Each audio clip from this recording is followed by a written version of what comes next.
enfants étaient amenés avec toutes les familles. Oui, Et ce qui s'est passé au camp, d'accord. avec la séparation des enfants, des parents, Sûr, etc., oui, c'était très atroce. Et comment comment le monde a pu laisser faire une chose pareille, d'accord. de séparer, surtout la France, de séparer. Ça a été les gendarmes surtout. Ouais. Alors, dans un premier temps, je vais vous demander de vous présenter en donnant votre prénom, votre nom, votre lieu et votre date de naissance. Le lieu où je suis né. Ah d'accord, ouais, ouais. Bon, je commence. Allez-y. Oui. Alors, je m'appelle Nisenman Joseph Dijo.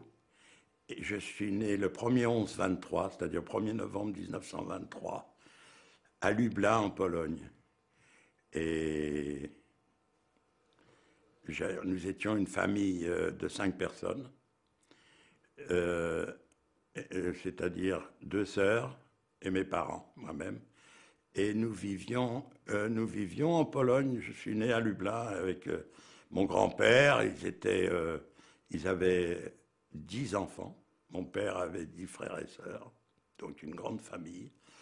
Et mes oncles, sont partis de Pologne, de Lublin. Ils sont venus en France en 1926-27 et pour travailler, pour essayer puisque on sait les pogroms qu'il y avait et la difficulté à vivre en Pologne par manque de travail, etc. Et déjà un antisémitisme qu'il faut dire qui existait à l'époque. Donc ils sont venus en France, 2 frères de mon père.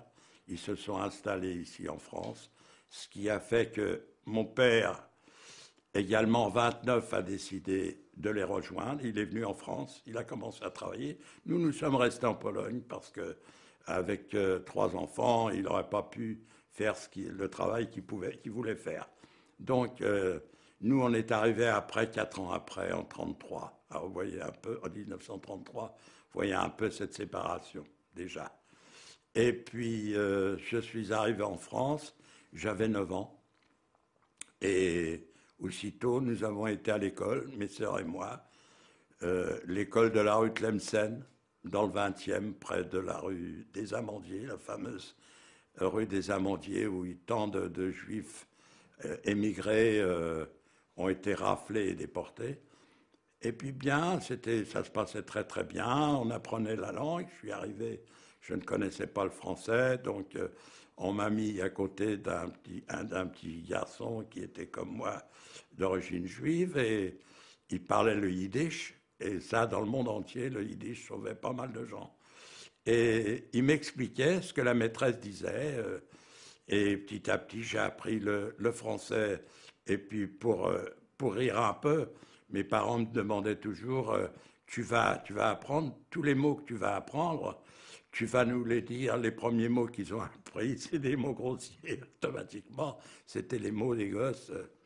Et puis, bon, j'étais allé dans cette école-là. Ensuite, je suis parti commencer à travailler, j'avais eu mon certificat d'études et j'ai fait 2 années de cours complémentaires. Et puis, et aussitôt après, j'avais trouvé une place où je pouvais travailler. Dans la maroquinerie, ça me plaisait parce que c'était varié. Et, et puis bon, j'ai travaillé comme apprenti, après j'ai continué, et puis il y a eu 39. Alors justement, on va encore séjourner auprès de votre famille et des origines de votre famille. Vous avez mentionné la Pologne, Lublin, comme Ouais. vous dites, et comme on dit aussi. Est-ce que vous pouvez me décrire un peu le milieu de votre famille? Qu'est-ce que vos grands-parents faisaient dans la vie, par exemple? Que faisait votre Mon père dans la vie? grand-père, vu qu'il avait des enfants, enfin qu'ils étaient une famille nombreuse, il fabriquait de la confection. Mon grand-père, il avait un grand appartement et tout en étant grand, tout le monde vivait là-dedans, ce qui fait que c'était petit. Mais enfin, il travaillait, il fabriquait de la confection et puis bon. les gens n'étaient pas des croyants à l'extrême, mais ils pratiquaient. Le vendredi soir, on poussait les machines, c'était Shabbat après. Le Shabbat, c'était respecté. Une vie familiale, mais c'était le Shabbat, était respecté. Et mes grands-parents travaillaient donc la confection, les enfants travaillaient avec lui. Ensuite, mon père, il s'est installé, euh, il s'est installé à faire, il a fait comme ici à Saint-Ouen, il avait pris une baraque où il vendait de la confection, il vendait la fabrication de mon grand-père. Mon grand-père, c'était un grand homme, bel homme, je le vois encore, qui de temps en temps me donnait, c'est pas des sous, il me donnait un groschen ou deux groschen pour m'acheter des bonbons. Et c'était une vie de famille, c'était très agréable. Et je pense que euh, tout le monde vivait en bonne entente avec tout le monde. Là aussi. Pardon. Est-ce que tu veux que je te prévienne quand ça chevauche ou est-ce que tu entends comme moi? Vous avez 9 ans quand vous arrivez en France. Oui. Quels sont vos souvenirs de la vie en Pologne? Est-ce que vous êtes scolarisé à ce moment-là? Oui, alors voilà, en Pologne, j'étais scolarisé, j'allais à l'école, mais j'avais un oncle, le frère à ma mère, qui était, comme on dit, soifer, c'est-à-dire il écrivait les Torahs.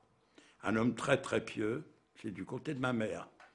Et il écrivait les Torahs, il voulait absolument que j'apprenne euh, le- l'hébreu, que j'aille à la yeshiva, il y tenait absolument. Et puis bon, ça c'était à partir de l'âge de 7 ans. Comme mon père était en France, il est arrivé à ce que ma mère, il a dissuadé, il a donc insisté pour que j'aille à la yeshiva. Et j'ai abouti à la yeshiva de Lublin. Lublin, c'était une des plus grandes yeshivas, plus belles yeshivas presque du monde. C'était les Américains qui avaient subventionné cette yeshiva. Pour moi, elle paraissait magnifique, tout en marbre. D'ailleurs, récemment, quand j'étais à Lublin, avec un groupe pour aller voir, pour visiter Majdanek et Auschwitz, et nous sommes passés dans cette yeshiva. Maintenant, c'est une faculté de médecine. C'est la Pologne les Américains leur ont loué pour un franc symbolique ou un zloty symbolique. Et ils sont là-bas installés à cette yeshiva. J'allais à l'école, conjointement, j'allais à l'école. Le matin, j'allais à l'école pour apprendre le polonais, à l'école communale. Et l'après-midi, j'allais ce qu'on appelle à la yeshiva ou au Chayder, c'est-à-dire dans une école pour apprendre l'hébreu. Et ça s'est passé comme ça jusqu'à temps que je suis arrivé en France. Et quand je suis arrivé en France, la vie française, c'était tout à fait autre chose. Les copains d'école, la croyance s'était dissipée. Et mon père était obligé de travailler le samedi parce qu'on ne choisissait pas à l'époque. Pour nourrir sa famille, on travaillait toutes les semaines. La semaine de 40 heures est arrivée peut-être après.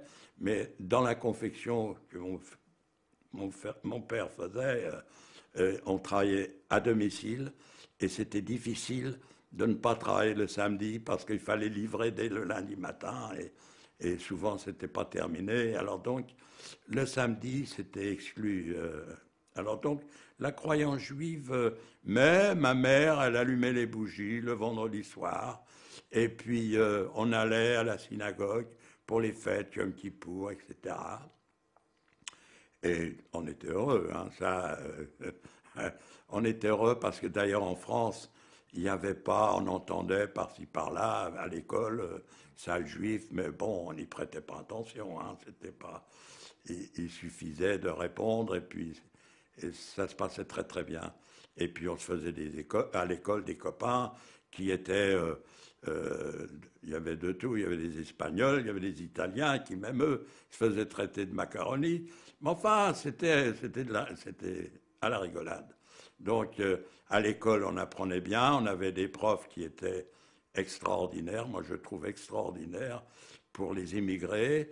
La plupart, c'était des profs qui étaient des invalides de la guerre de 14. Il y en avait il avait une jambe de bois, l'autre il était sourd, le troisième, c'était un gazé. Donc, et puis, ils étaient très, très compréhensifs, ils étaient très, très bien. On ne battait pas, les profs, Justin qui tirait un peu l'oreille, mais autrement, c'était une école où j'avais un très, très bon souvenir. D'ailleurs, c'est la raison pour laquelle que nous avons... les anciens de l'école de la Haute-Tlemcen avaient décidé, nous avons décidé à l'initiative de la première plaque, on a mis une plaque devant cette école, une plaque à la mémoire des enfants qui ont été déportés de cette école. Alors, si vous voulez, de ce point, on en parlera un petit peu plus tard, on va le laisser en réserve. Quelles étaient les matières qui vous plaisaient le plus à l'école? En quoi vous étiez heureux à l'école? Qu'est-ce qui vous attirait? Ben, à l'école, moi je crois qu'on avait, nous, particulièrement les immigrés, on avait une soif d'apprendre. Ce qui fait que maintenant, même tous les immigrés, enfin certains, ont une soif d'apprendre, ils veulent apprendre. Et nous, on avait une soif d'apprendre. Je vois que beaucoup les matières qu'on apprenait, c'était tout, on aimait tout. Les uns étaient forts en calcul, les autres en dictée, etc. On avait une soif d'apprendre vraiment et je pense ce qui fait que on était souvent, c'est pas une vantardise, on était dans les premiers. Vous savez, maintenant, quand je vais témoigner dans les écoles, quand on me demande pourquoi est-ce que vous êtes vengé quand vous êtes rentré de déportation, j'ai dit non, on ne se venge pas. Notre vengeance, ça a été d'élever des enfants comme nous on a été élevés. C'est la raison pour laquelle vous avez un Charpak qui a été à l'école dans le 20e arrondissement, derrière, je crois que c'était à l'école Panoyau, et dans la rue Panoyau, à côté de la rue Tlemcen où j'avais été à l'école, et qui a eu le prix Nobel de physique. Vous allez dans les hôpitaux, vous voyez des professeurs un tel, de nos enfants, parce qu'on leur a inculqué un devoir de civisme, et ils avaient envie d'apprendre. Et les nôtres aussi. Je vois que mon fils, quand je suis arrivé dans le 20e, après la guerre de déportation, je me suis marié, mon fils a été dans cette même école. C'est bizarre. Il a eu un prof, le père Fontaine, qui était déjà presque à la retraite. Il l'a eu comme professeur. Donc, et je vois mon fils, il avait également envie d'apprendre. On a un besoin de savoir, on a besoin d'apprendre, mais on ne se venge pas. Notre vengeance, ça a été ça. Ça a été d'inculquer à nos enfants le savoir et la dignité surtout. Vous avez mentionné les pogroms en Pologne. Est-ce que vous avez des souvenirs d'antisémitisme ou d'actes antisémites dans votre enfance en Pologne? Et la question corollaire, c'est à quoi vous attribuez que vos parents et une partie de votre famille aient quitté la Pologne? Mes parents ont quitté la Pologne. Mon père, comme je disais, vendait la fabrication de mon grand-père. Il était sur un marché, enfin, il avait une boutique, une espèce de boutique cabane sur le marché, et il vendait donc sa marchandise. Mais il y avait presque très souvent un espèce de receveur d'impôts qui passait, et il les harcelait sans arrêt pour des impôts. Ils devaient toujours payer ce qu'ils ne devaient pas. Ce qui fait qu'ils en ont eu marre et c'était plus possible, c'était plus vivable. Et à Lublin même, moi, on ne pouvait pas traverser dans la rue. Les petits jeunes polonais à l'époque ne vous laissaient pas, vous ne pouviez pas passer devant eux sans qu'ils vous bousculent ou autre. C'est selon. Moi, personnellement, je n'ai pas subi ça parce que ma mère m'avait habillé avec un petit costume marin, je me rappelle, et bon, ça passait. Mais tous les gosses qui avaient un peu euh, une allure un peu juive, pas qu'un peu, et ils étaient bousculés.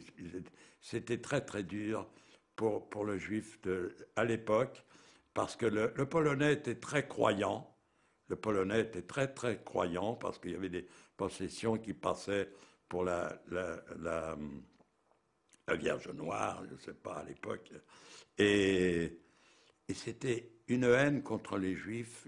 Ils s'imaginaient toujours, ils ne s'imaginaient pas, ils étaient même sur eux, qu'ils ont été.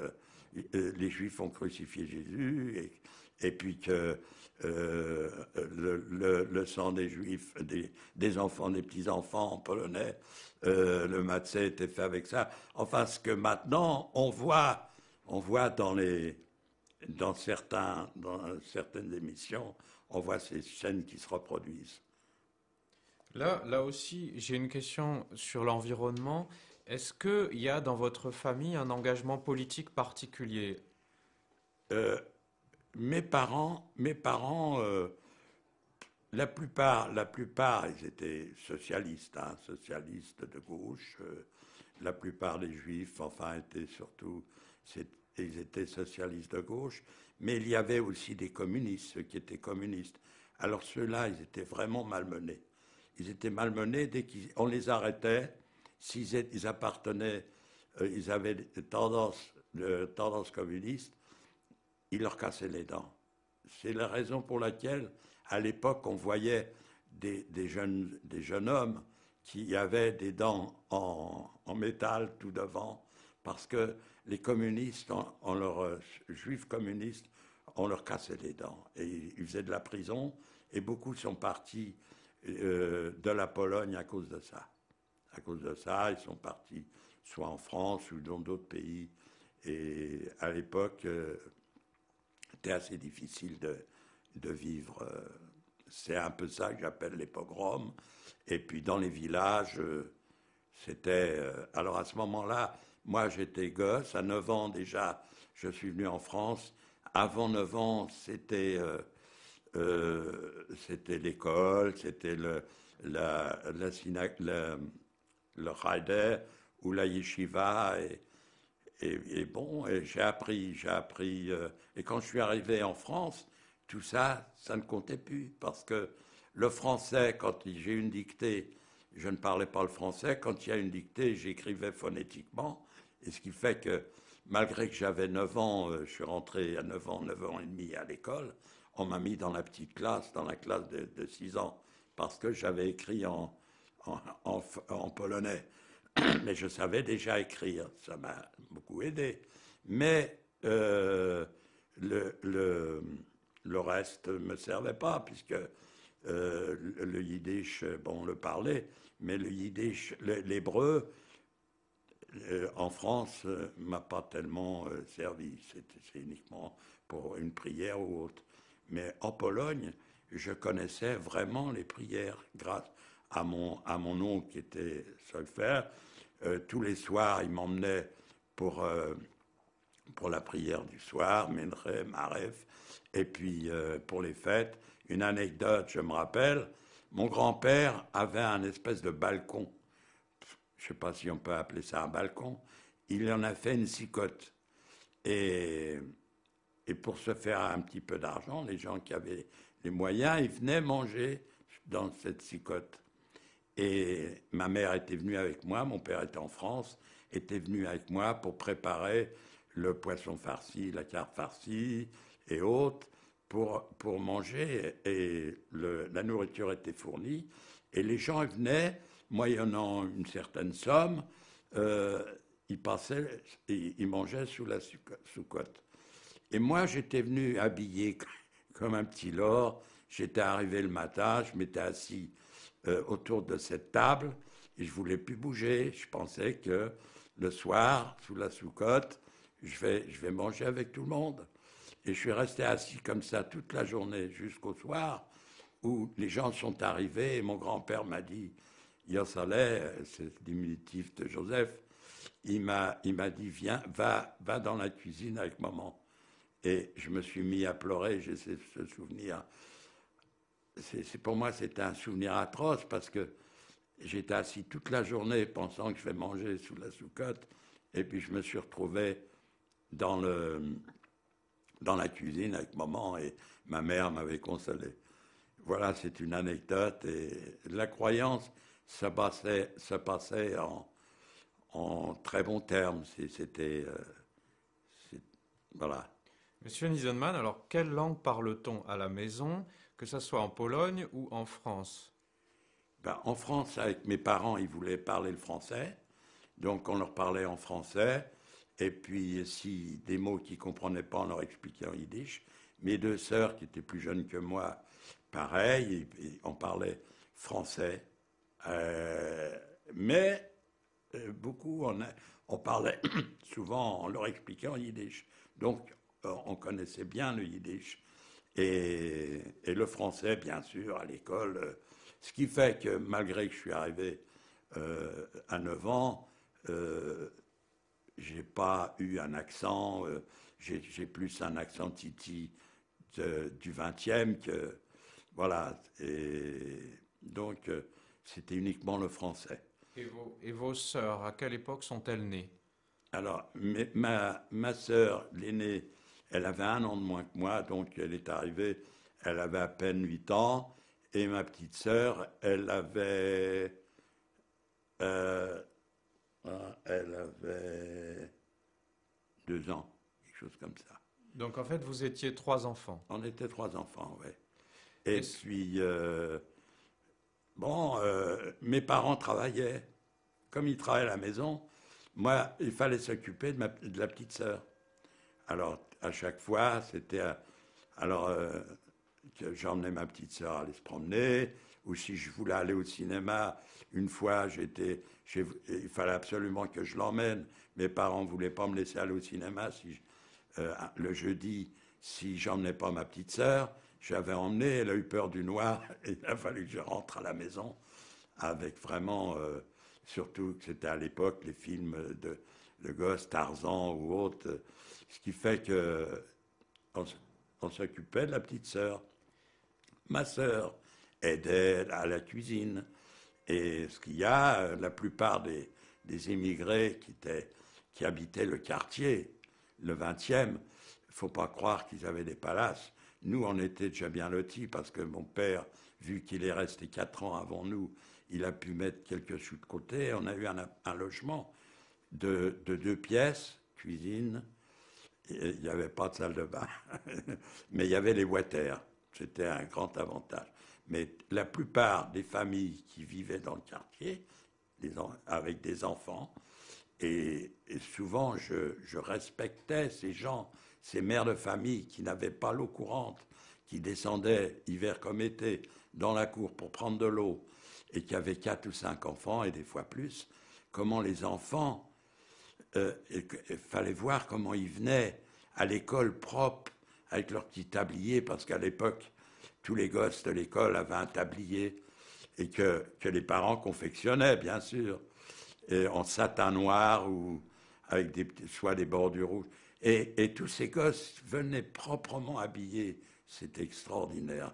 Et malgré qu'ils étaient petitement logés, faut le dire, mes parents travaillaient à la maison, on avait 2 pièces, et bien le soir on poussait la machine, et puis on ouvrait le liquage, et puis pour dormir, et souvent le liquage il servait pour mettre une planche pour faire la table de presse, pour repasser les pantalons.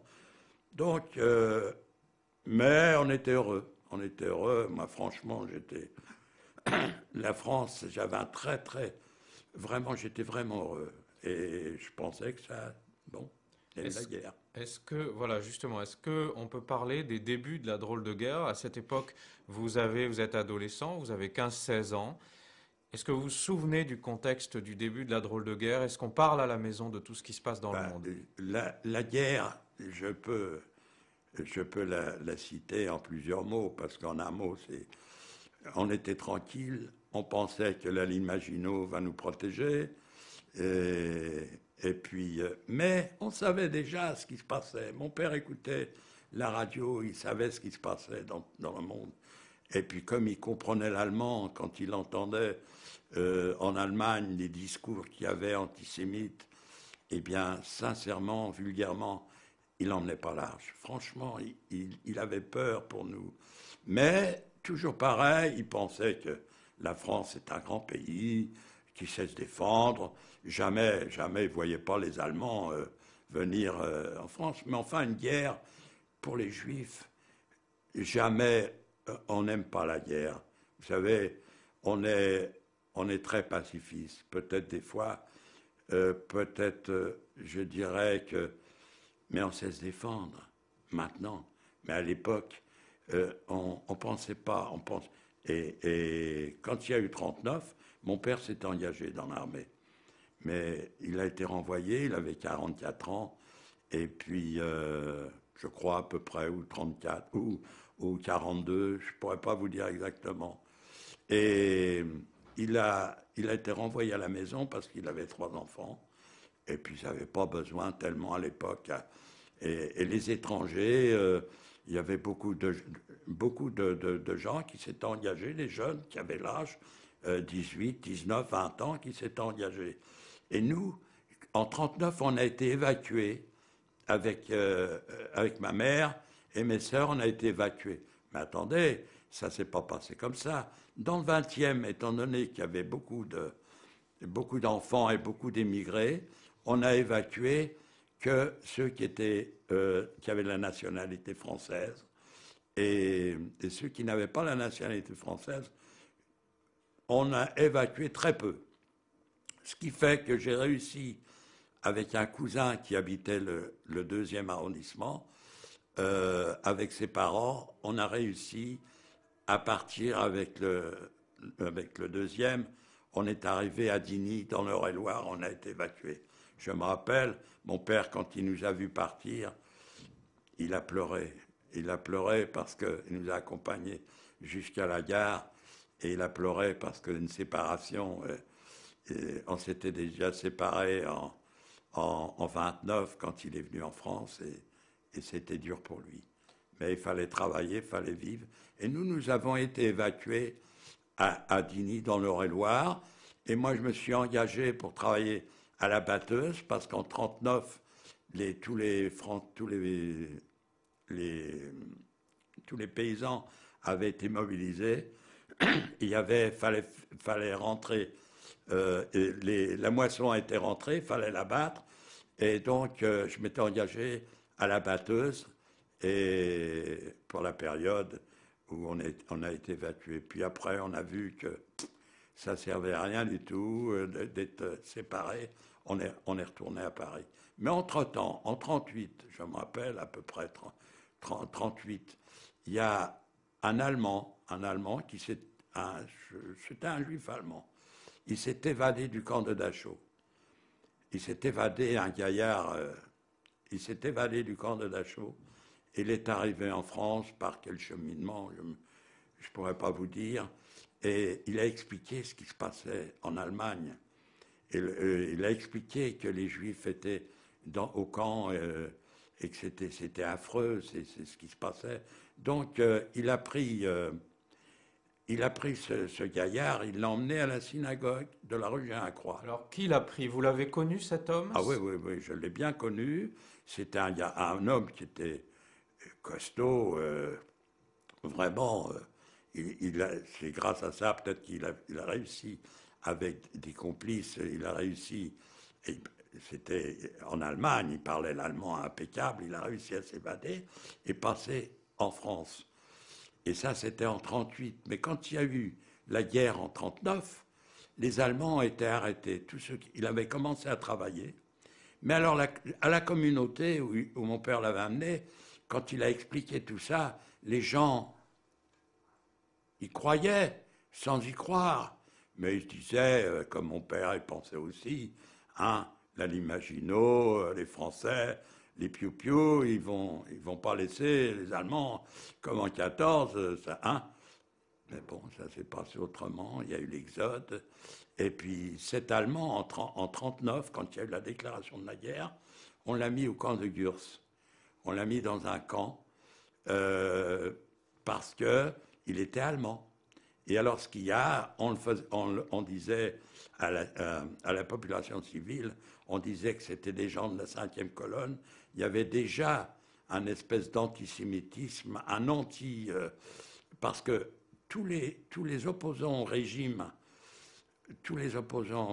hitlérien, et qui étaient partis d'Allemagne, juifs ou non juifs, et qui sont venus se réfugier en France, tous ceux-là ont été internés dans un camp. Avec femmes et enfants, ils étaient internés dans un camp, et quand les Allemands ont occupé la France, eh bien, ils n'avaient plus qu'à les cueillir et puis en faire ce qu'ils voulaient. Aussi bien pour les Espagnols qui ont été à la frontière, après la guerre d'Espagne, qui sont venus en France, ils ont été également internés dans des camps, tous ceux qui ont fait la guerre d'Espagne.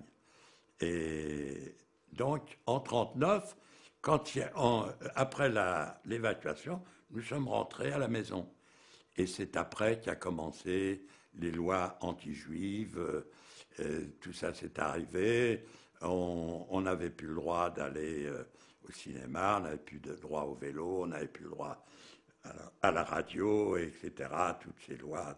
Je pense qu'au bout de 60 ans, beaucoup de gens connaissent ces lois discriminatoires, c'est affreux. Quel a été l'impact de ces lois dans votre famille? Qu'est-ce qui vous est arrivé? Quelles sont les premières lois qui vous affectent, vous?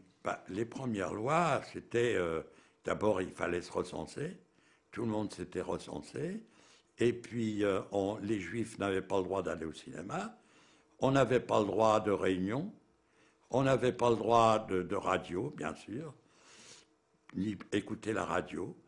On n'avait pas le droit, dans le métro, il fallait le dernier wagon pour les Juifs. Et puis alors, pour aller faire les courses, après, on nous a foutu l'étoile, parce que une fois qu'on était recensés, comme vous savez, nos parents, ils étaient pour la légalité, pour la laïcité, les lois. Quand on leur a dit, il faut vous recenser, ils sont venus se recenser. Et une fois recensés, ils avaient nom et adresse. Ils nous ont obligés à venir chercher l'étoile. Il fallait même, le comble, donner des tickets, des points de tissu, des points pour pouvoir avoir ces étoiles. Et il a fallu coudre ces étoiles. Donc, on était visible dans la rue, on était visible partout. Et automatiquement, nous, en tant que mômes, on ne se rendait pas compte. C'était déjà en 41, 42, en 42, à 17 ans, bon, j'allais sur 18 ans, on le retirait, on la mettait l'étoile, on se retrouvait avec des copains, et on avait notre vélo, il était planqué chez un non-juif, et on prenait, en fin de semaine, on prenait les vélos, on allait se balader sous l'occupation déjà. Et bon, on n'a pas eu de problème là-dessus. Et puis bon, ça s'est acheminé jusqu'en 42. Alors le plus atroce, ça a été l'arabe du 16 juillet. Alors l'arabe du 16 juillet, ça a été affreux, affreux. Et quand j'y repense, j'ai des frissons dans le dos parce que j'étais pas à la maison. Et mes parents, ils étaient avec mes 2 sœurs. Et dès le matin, ils sont venus, la police française est venue rafler tous les gens du quartier. Ils avaient ordre, ils avaient une liste de gens, ils venaient rafler les gens. Et ils sont arrivés. Moi, je n'étais pas à la maison, Et je suis arrivé au moment que mes parents, au moment où la police était montée, ils étaient devant la porte. On habitait au 4e étage et il y avait une personne une non-juive, qui habitait au 3e, qui avait une fille que je connaissais très bien. Elle allait à l'école avec ma sœur. Quand cette personne m'a vu monter, elle m'a arrêté, elle m'a dit rentre, rentre, rentre une seconde. Je dis attendez, je monte à la maison. Non, non, rentre. Elle m'a fait rentrer chez elle. Elle m'a dit la police est chez toi. Ils emmènent tes parents et tes 2 sœurs. 18 ans, je ne voulais pas laisser, je voulais aller avec eux, je voulais les défendre, etc. Et elle m'a dit ne bouge pas, surtout ne bouge pas, reste là. Et j'ai entendu descendre, j'ai un peu entrebâillé la porte et j'ai vu ma mère qui s'était retournée et elle m'a vu, elle sentait une espèce de satisfaction certainement qu'elle pensait que je serais sauvé moi. Et ils ont été emmenés et tout ce petit monde dans la rue, j'ai vu par la fenêtre, j'étais chez cette personne, je me suis approché de la fenêtre et j'ai regardé dans la rue des familles entières qui passaient dans cette rue Oudard où j'habitais, des familles entières qui passaient et qui, avec des petits baluchons, on leur avait dit de pas trop emmener d'affaires, et ils étaient embarqués et emmenés au Veldiv, ce qu'on appelle le Veldiv. Est-ce que vous avez une idée de l'attitude de la population française face à cela, en dehors de cette famille qui vous accueille chez vous, chez elle? Mais dans cette rafle, pendant la guerre, bon, on avait des copains, ils appréciaient pas tout ce qui nous arrivait.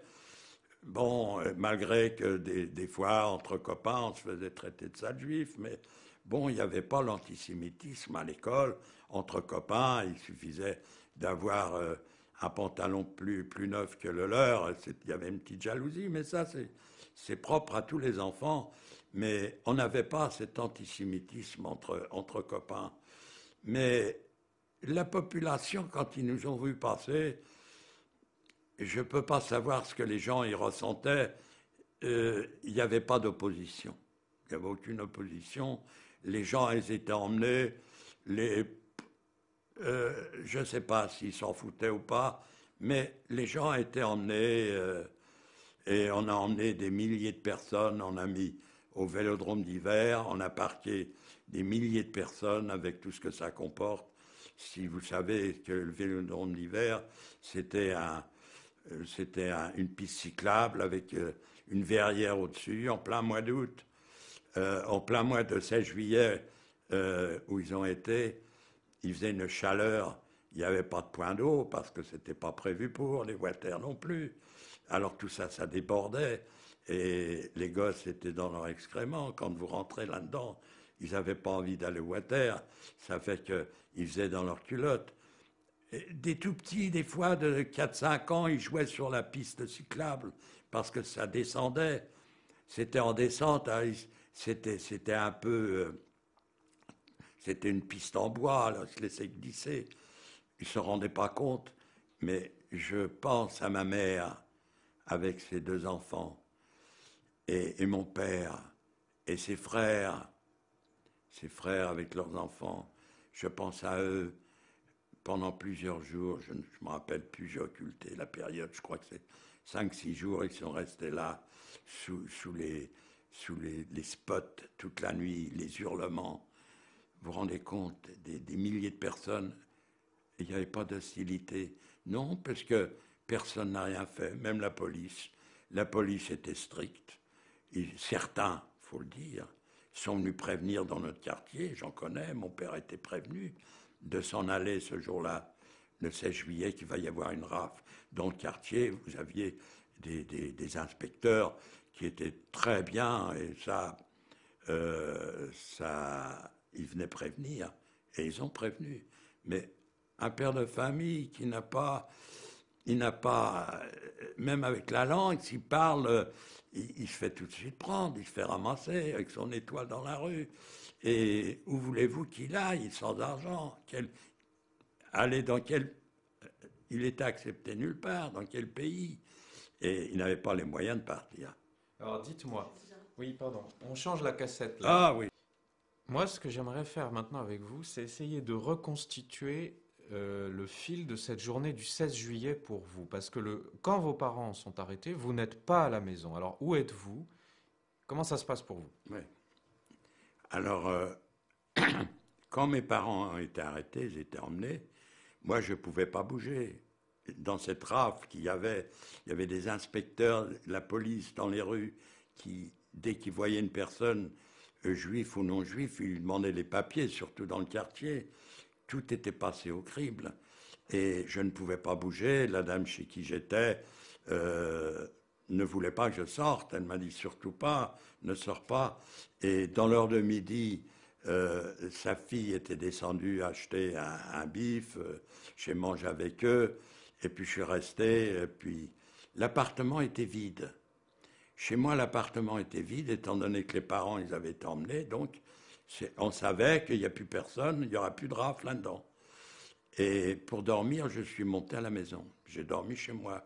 Parce que dans mon fort intérieur, ça m'embêtait que mes parents ils soient partis sans moi, que je puisse pas les aider.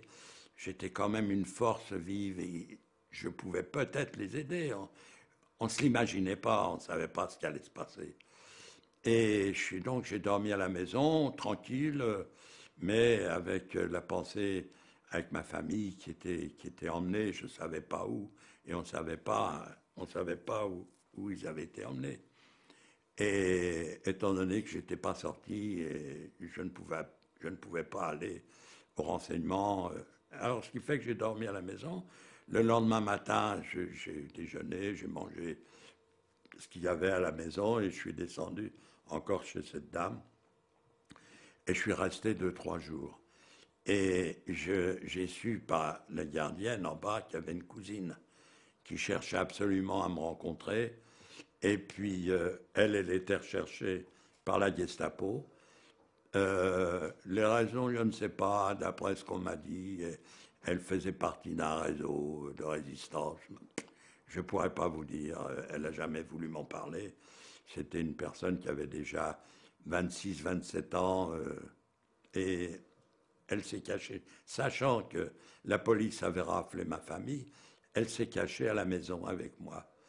Et puis, quand elle sortait, elle se renseignait pour essayer de passer en zone libre. Et moi, je ne savais pas quoi faire. J'avais enlevé mon étoile, j'avais été trouver des copains. Et puis, tout le monde parlait de partir en zone libre, essayer de se sauver. Il y en avait qui étaient français. Moi, j'étais pas naturalisé français. J'avais une carte d'étranger. Et j'ai réussi par un copain à avoir une fausse carte d'identité, mais c'était la carte d'identité d'un de ses frères qui était décédé. Bon, si le premier renseignement, à l'époque, il ne pouvait pas appeler, savoir la police, mais quand je présentais cette pièce d'identité qui a été falsifiée par la photo, ça passe. Mais je n'ai pas eu l'occasion de l'essayer. Mais j'étais tranquille, je n'ai pas été arrêté nulle part. Mais j'ai su que mes parents, après, étaient au Veldiv. Il ne fallait pas s'approcher, sinon on risquait de se faire embarquer. Et après, j'ai retrouvé le sens de ce qui se passait là-bas. Et donc, et j'ai ma cousine qui a... Mais dans Paris, c'est épouvantable. Ils continuaient à rafler les gens. Après la rafle du 16 juillet, on continuait à rafler, on demandait les papiers. Tous ceux qui étaient arrêtés dans la rue, qui descendaient dans le métro ou autre, ils étaient raflés. Et surtout ceux qui avaient l'étoile. Alors, s'ils avaient une carte d'identité française, vu qu'ils sont venus rafler sur une liste, ils ne les embarquaient pas. Mais les étrangers qui étaient avec une étoile, ou même sans étoile, si on les arrêtait, ils étaient tout de suite embarqués. Et on les mettait, je ne sais pas où, au Veldiv ou ailleurs, je ne sais pas. Et Vous, le 16 juillet, pourquoi vous n'êtes pas dans l'appartement avec vos parents? Vous êtes où? ah oui, oui, oui. Non, mais Quand je suis arrivé, j'avais passé le week-end à la campagne, à Villepinte, où souvent on se retrouvait là-bas avec des copains. Vous savez, les Juifs n'allaient pas très loin en vacances. C'était Villepinte, Brunois ou une autre région, je ne me souviens pas du nom. Et ils n'allaient pas très loin. Alors, quand c'était les vacances, ils allaient, et beaucoup, enfin beaucoup, certains avaient une petite maisonnette fabriquée de briques et de broc. Ils avaient à Villepinte ou à Brunois. C'était leur bien, ils investissaient là-dedans. Alors, ce qui fait que avec des copains, surtout à cette période-là, les parents n'y allaient plus. En 41 jusqu'en 42, les week-ends, on y allait. On y allait et, j'étais donc, le samedi, dimanche, j'étais donc à Villepinte. Et je savais qu'une rave va se faire, mais quand même, je ne pouvais pas laisser mes parents. Et ce qui fait que j'ai pris mon vélo et je suis rentré à Paris. Je suis rentré à Paris et la première des choses, je suis monté à la maison et c'est là que la voisine m'a arrêté et elle m'a dit non, ne monte pas, rentre pas chez toi parce qu'il y a la police. Et c'était la raison pour laquelle je ne me trouvais pas chez moi. Et L'autre chose importante, c'est comment et par qui vous apprenez au fond qu'il va y avoir une rafle. que, Qu'il va y avoir une rafle. Comment vous apprenez ça? eh ben, ça, c'est vite de bouche à oreille, on l'a su. La police, les inspecteurs savaient déjà d'avance qu'il va y avoir, d'après eux, ils savent, les inspecteurs, ils savaient, parce que ça n'a pas été fait d'une heure à l'autre, mais ça a été prévu, ça a été prévu d'avance, je ne sais pas combien d'avance, et on l'a su, et déjà avant de partir le week-end, on savait qu'il va y avoir une rafle. Et un peu pour ça que ma mère m'avait dit, va là-bas, Jo, tu vas rester là-bas. Mais elle pensait toujours, on pensait qu'on va rafler les jeunes, les hommes, mais pas les femmes et les enfants. Pas les femmes et les enfants. Donc c'était un peu pour ça que je m'étais un peu réfugié le week-end, même en sachant qu'il va y avoir une rafle. Et j'ai rappliqué tout de suite, vulgairement parlé, il fallait que j'arrive pour être avec mes parents, je ne pouvais pas les laisser tout seuls. Ensuite, est-ce que vous essayez de passer en zone libre? Oui, alors Racontez-moi. justement, donc ma cousine,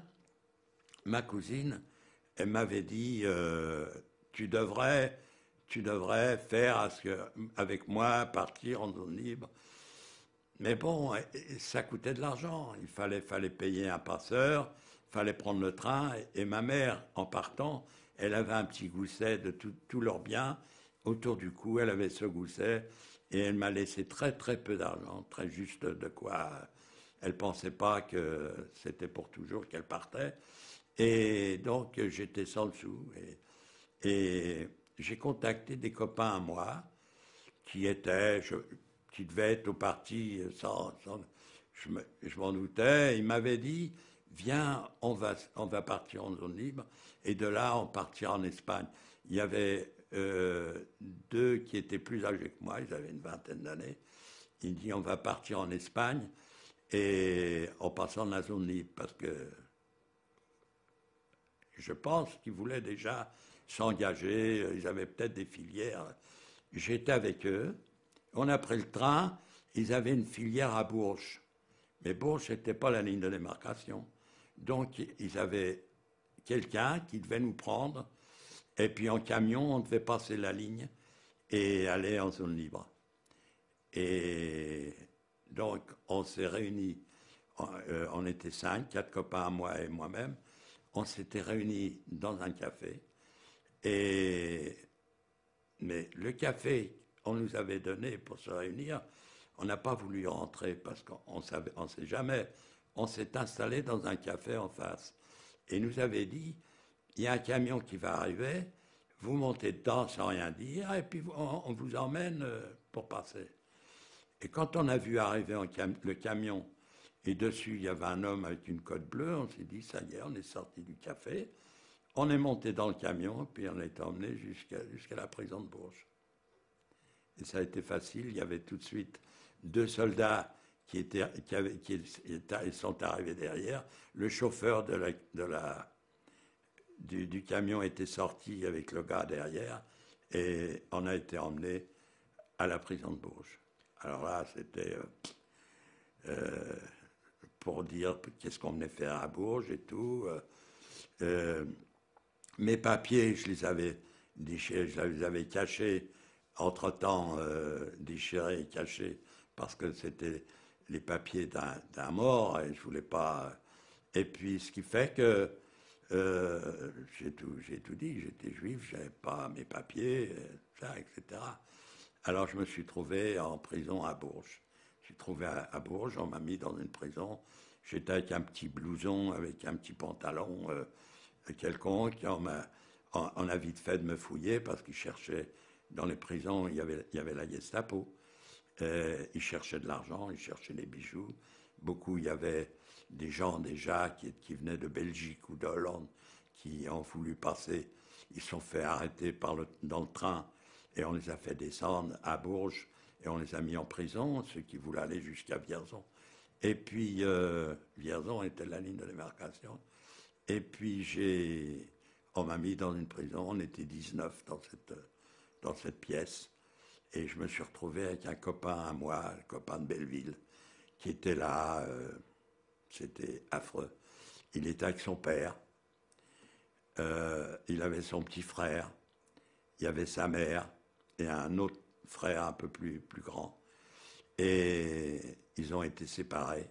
Il n'y avait que mon copain avec son père qui était dans cette pièce avec moi et d'autres personnes.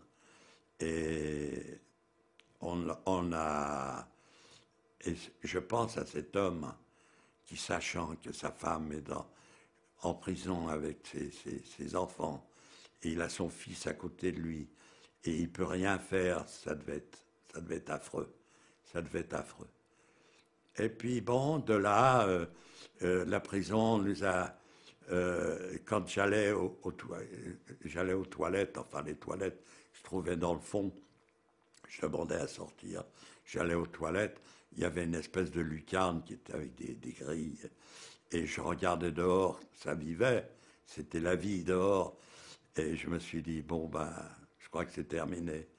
Et de là, on est parti à Orléans, la prison militaire.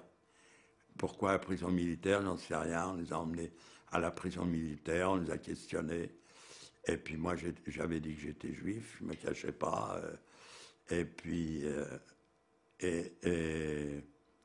Et j'avais été emmené avec le père et le fils. On a été emmené à la maison à Orléans. Et à Orléans, j'ai été menotté avec mon copain. Son père était menotté avec d'autres. Et on a pris le train d'Orléans à Pithiviers. Et à la gare, les gens, ils nous voyaient avec des menottes, ils se disaient, tiens, qu'est-ce qu'ils ont encore fait cela?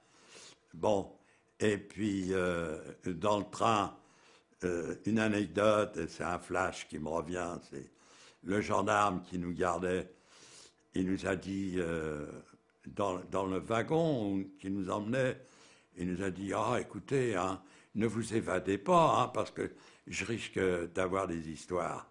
Alors lui, il risquait des histoires, et puis nous. Alors, ça m'est toujours resté, ce gars qui dit « Ne vous évadez pas parce que j'aurai des histoires ». Et on est arrivé à Pithiviers. Alors là, mon souvenir de 33 mois de déportation, c'est le souvenir le plus atroce. Ça a été pour moi Pithiviers. Pourquoi Pithiviers? Parce que Pithiviers se trouvait à 100 km de Paris, dans le Loiret. Il y avait Pithiviers, Baume-la-Rolande, tous ceux de l'arabe du 16 juillet ont été emmenés à Pithiviers. Alors, il y avait une personne, et comment que ça s'est passé? On a d'abord déporté les hommes de Pithiviers, tous ceux de l'arabe du 16 juillet, tous les hommes du camp, on les a déportés. On a fait des convois, Et ils sont partis directement à Auschwitz. Et après, ils n'avaient pas ordre par Eichmann, Berlin. La France n'avait pas ordre de déporter les enfants, même de rafler les enfants. Ils avaient bien dit que les chiens, les gardiens d'immeubles vont les garder, mais les enfants, fallait les emmener. Alors ils ont emmené ils n'avaient pas ordre de déporter les enfants.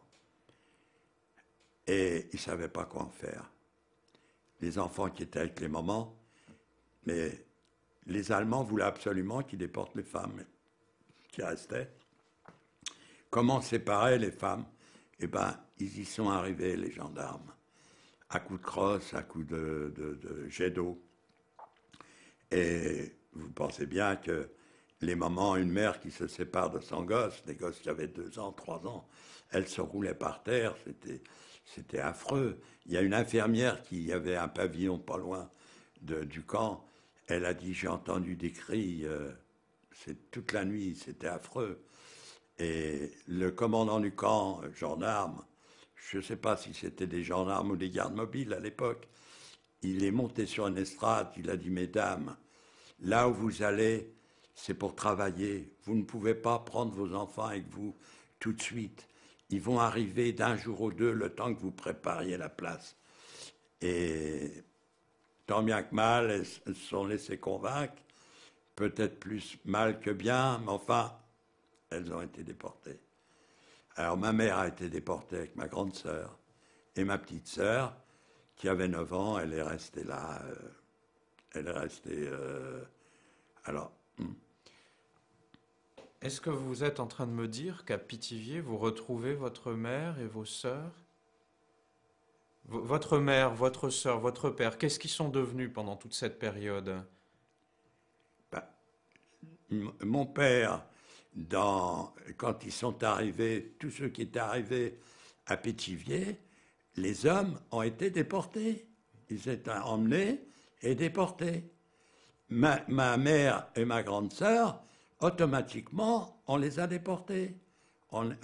Tous ceux qui ont été raflés dans la rafle du 16 juillet, on a déporté les hommes, après les mères, et les enfants sont restés tout seuls, séparés des parents.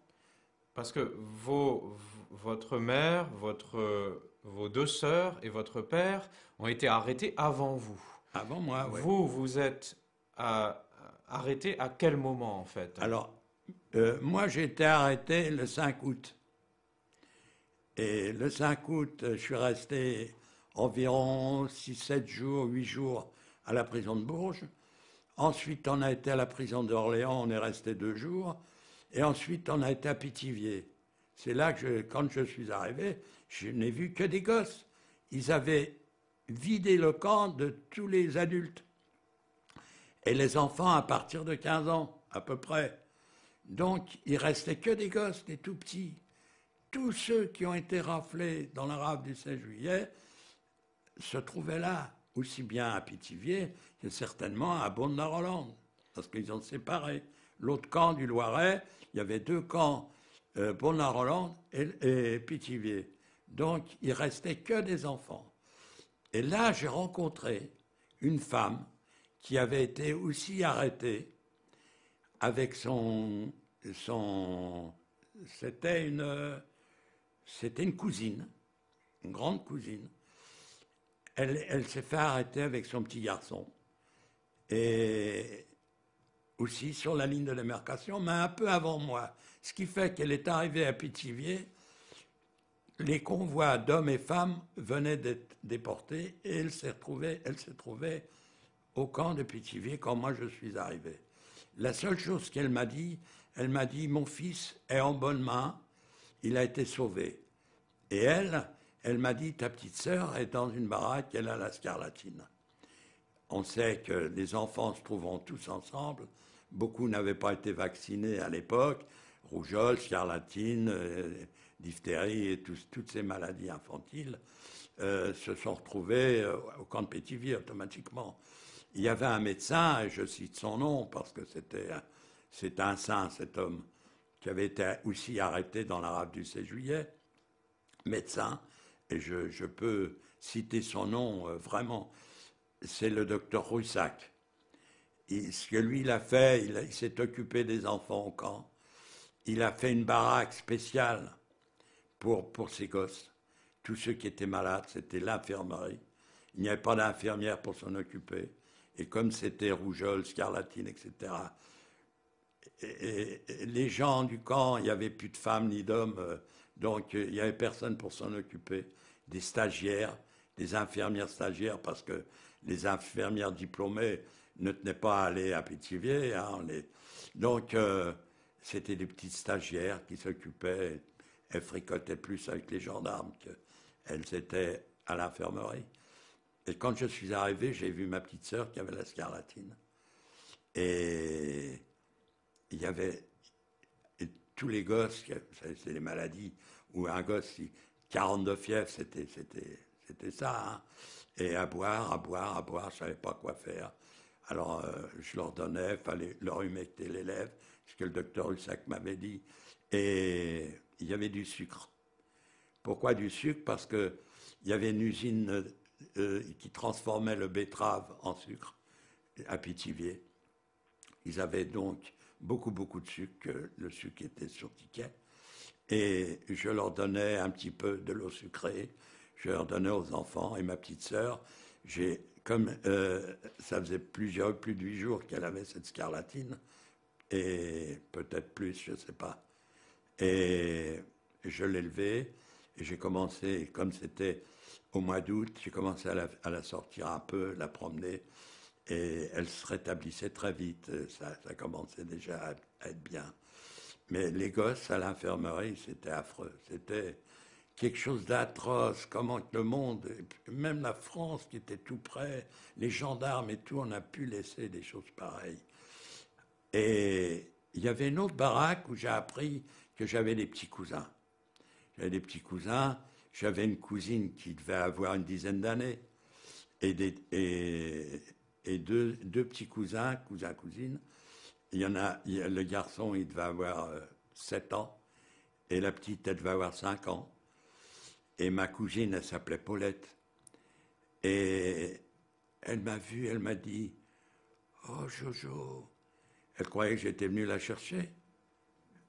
Voyant plus ses parents, et c'est sa famille, on se voyait très souvent avec mon oncle et ma tante.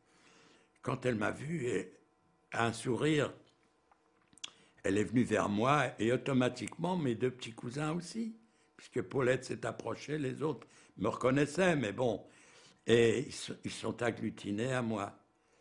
Et du coup, tous les gosses qui étaient dans la baraque, et tu sais s'il y en avait, qui se donnaient la main, les grands avaient presque le devoir de s'occuper des petits, ils se donnaient la main et tout le monde s'est agglutiné à moi. Et je ne savais plus quoi faire, J'étais là, j'avais peur de leur donner faux espoirs. Je voyais bien que je ne pouvais rien faire. Et j'avais ma petite sœur que j'avais laissée dans la baraque. Et je les ai quittés. Je dis, je reviens. Et je ne suis plus retourné. J'avais pu. Vous savez, j'aurais eu la force de me battre contre. Je faisais 80 kilos. Je me serais battu contre n'importe qui. Mais là, j'avais plus la force de retourner dans la baraque pour voir ces enfants, comment ils étaient. Et tout le monde avait un petit espoir avec ces yeux qui me regardaient. Je les revois tout le temps. C'est atroce. Parce que j'ai une école là où j'habite, derrière chez moi. Et quand je suis venu dans cet appartement, longtemps après, j'entendais les cris de l'école derrière, dans le 11e arrondissement, et j'entendais les gosses à l'école qui criaient de joie, bien sûr, ils jouaient dans la cour. Et ben, j'avais l'impression des gosses qui criaient. Je m'y suis fait rapidement parce que je me suis raisonné. J'avais mes enfants, j'avais ma femme, j'ai mené par la suite. Mais je ne pouvais plus retourner dans cette baraque pour voir ces enfants. Et puis un jour, ils ont décidé de déporter les enfants. Pas décidé, ils ont eu l'ordre d'Allemagne qu'on pouvait déporter les enfants, mais pas tout seul. Alors on a été emmenés tous à Drancy. Alors on est parti de Pithiviers à Drancy. Et là, alors, c'était l'horreur. Les gosses, on les a lâchés dans la nature, dans la cour de Drancy, cette grande cour que maintenant, derrière le wagon, si un jour on a l'occasion d'aller visiter Drancy, on voit un wagon dans les wagons où on a voyagé, certains entre 3 jours, 4 jours, sans boire, sans manger. Et un wagon, on était 90, parfois 100. Et c'est terrible, parce que ce wagon, un jour, tout récemment, j'avais une école, deux classes étaient venues visiter Drancy. J'en ai fait rentrer 30 garçons et filles. J'ai fait rentrer dans la cour, dans ce wagon. C'est une mini-exposition. Je les ai fait rentrer. Ils étaient serrés à 30 là-dedans. Alors j'ai dit, les enfants, imaginez-vous à 90, à voyager jour et nuit pendant plusieurs jours. Donc, Drancy, quand les gosses sont descendus dans cette cour, il faisait presque sombre le soir. Ils avaient peur, ils se donnaient la main avec leurs petits baluchons. Les manteaux avaient été changés parce que quand ils enlevaient leurs manteaux, certains ne savaient plus lequel était le leur. On leur mettait n'importe quoi, on ne savait plus le nom. Ils ne savaient même pas leur nom, les tout petits. Alors dans la cour, il y avait la police, les inspecteurs, ils nous recevaient, ils nous fouillaient encore. Ils ont enlevé les boucles d'oreilles des tout petits, et des petites surtout, et des gourmettes, et tout ce qui était en or, ils leur enlevaient. Et puis, ils ont été partagés dans les étages. Alors, faut savoir que Drancy, par terre, c'était de la paille, il n'y avait pas de lit, et souvent, les gosses étaient séparés. L'un cherchait sa sœur, l'autre, il cherchait son frère. Et c'était épouvantable, et ça pleurait. Mais là, il y avait au moins des gens qui s'en occupaient un peu. Ils avaient leurs soucis, leur embêtement à eux. Mais il y avait des grandes personnes qui, certains les faisaient manger. À Drancy, c'était un camp en banlieue parisienne. C'était Paris, Drancy, c'était Paris. Hein, maintenant, Drancy, c'est Paris. Et c'était un camp épouvantable. Et puis, un jour, à Drancy, on n'est pas resté longtemps. Quelques jours, ils ont fait un convoi de 1100 personnes dans les wagons à bestiaux. Et ils ont mis 400 gosses avec mon convoi. Et nous sommes partis sur Auschwitz. Alors, juste avant d'en venir là, j'aimerais que vous me disiez, autant que c'est possible, à quel moment dans toute cette période, entre l'arrestation et Drancy, à quel moment vous êtes en contact avec des Allemands? Il faut savoir que les Allemands n'étaient présents nulle part. On voyait plus d'Allemands dans la rue qu'à Paris, qui se baladaient même dans les quartiers, où ils fricotaient avec des petites Françaises, où ils raccompagnaient des gamines. Mais il n'y avait pas d'Allemands. On voyait de temps en temps, au camp de Drancy, un Allemand. C'était très bien fait par la police française. Il n'y avait pas besoin de gendarmes et police française. La gendarmerie, la police avaient fait leur boulot comme il faut. Les Allemands, voyant que ça serait attisé un feu, ils ne voulaient pas être là. À Pithiviers, on n'a pas vu d'Allemands. Pithiviers, on voyait de temps en temps un Allemand venir donner des ordres. Mais la France était bien gouvernée. Il n'y avait pas besoin des Allemands. Ils auraient pu rentrer chez eux. Tout aurait été bien en ordre. Il n'y avait pas de problème, aussi bien en zone occupée qu'en zone libre. Vous savez que pendant la guerre, moi, j'ai un ami qui, c'était le petit frère d'une copine. Ils étaient 6 gosses et ils ont été arrêtés à Mont-de-Marsan. Moi, j'étais chez la maman Et le frère aîné, un copain à moi, il a dit, moi je descends, t'étais tout de suite, mes parents venaient d'être pris. Ils sont nés en Alsace. Ils avaient leur acte de naissance né en Alsace. Et ils sont partis, ils ont pris le train, ils voulaient passer en zone libre. Ils avaient de la famille en zone libre, donc. Et Marcel, l'aîné, il m'a dit, Jo, tu restes là. Ma mère, je lui fais signe, et dès qu'on est arrivé de l'autre côté, tu fais la même chose. Ils se sont fait prendre. C'était Papon à l'époque. Eh bien, ils se sont fait prendre. Et Papon, il avait fait vraiment les choses bien. Et c'était bien organisé. On arrêtait aussi bien là-bas qu'ici, partout, à Mont-de-Marsan. Vous savez, Papon, à l'époque, il avait même réquisitionné des taxis pour aller faire des rafles.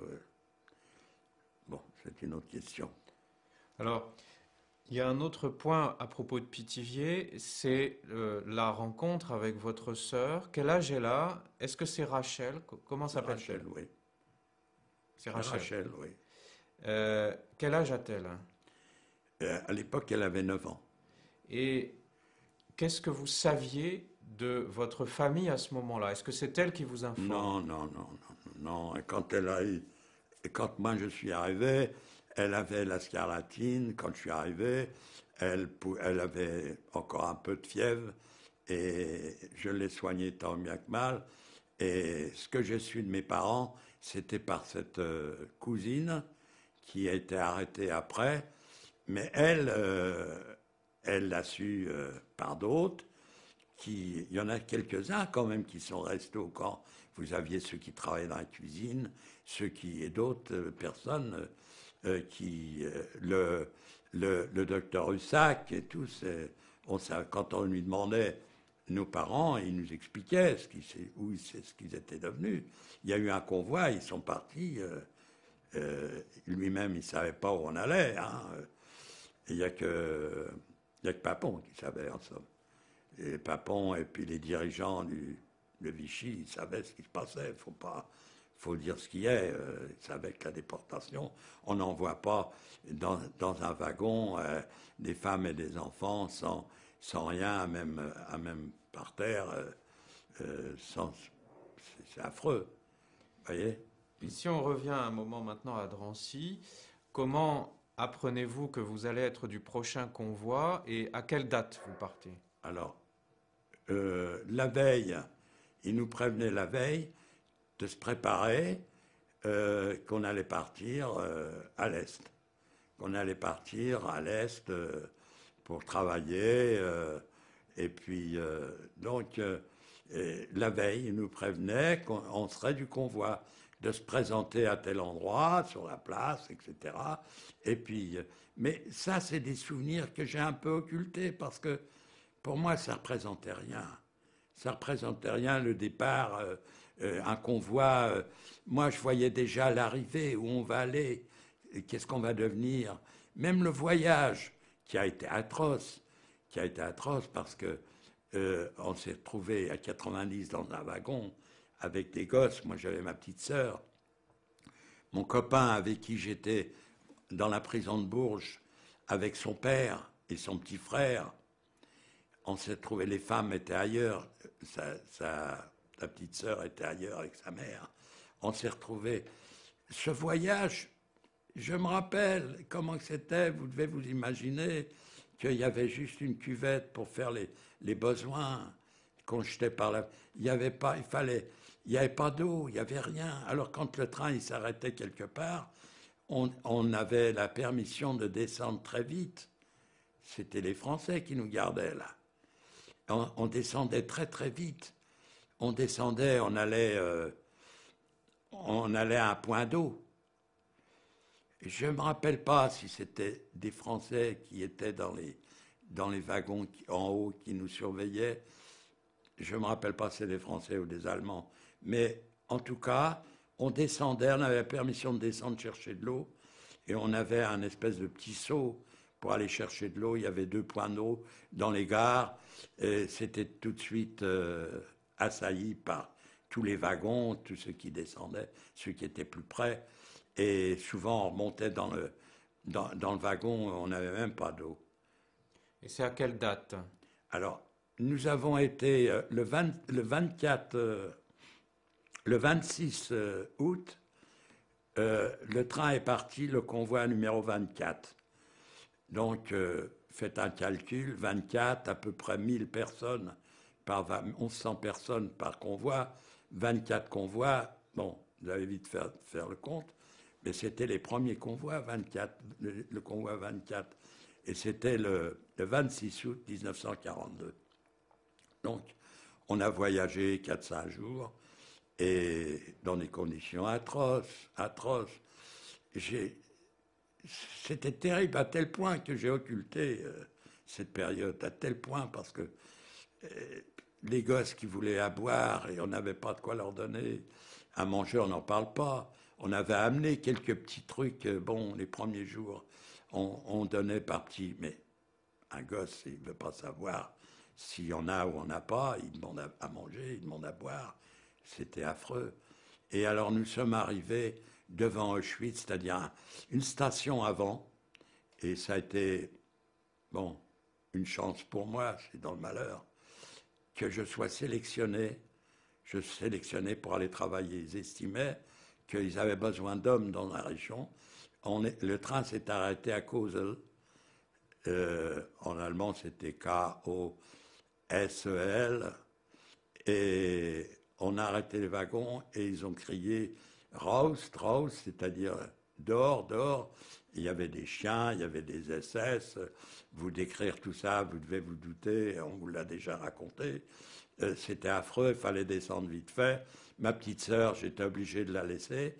Et les hommes de 16 à 45 ans, il fallait sortir des wagons. Et on nous a fait descendre. Et ma petite sœur, j'ai dit à ma petite sœur de prendre soin du frère.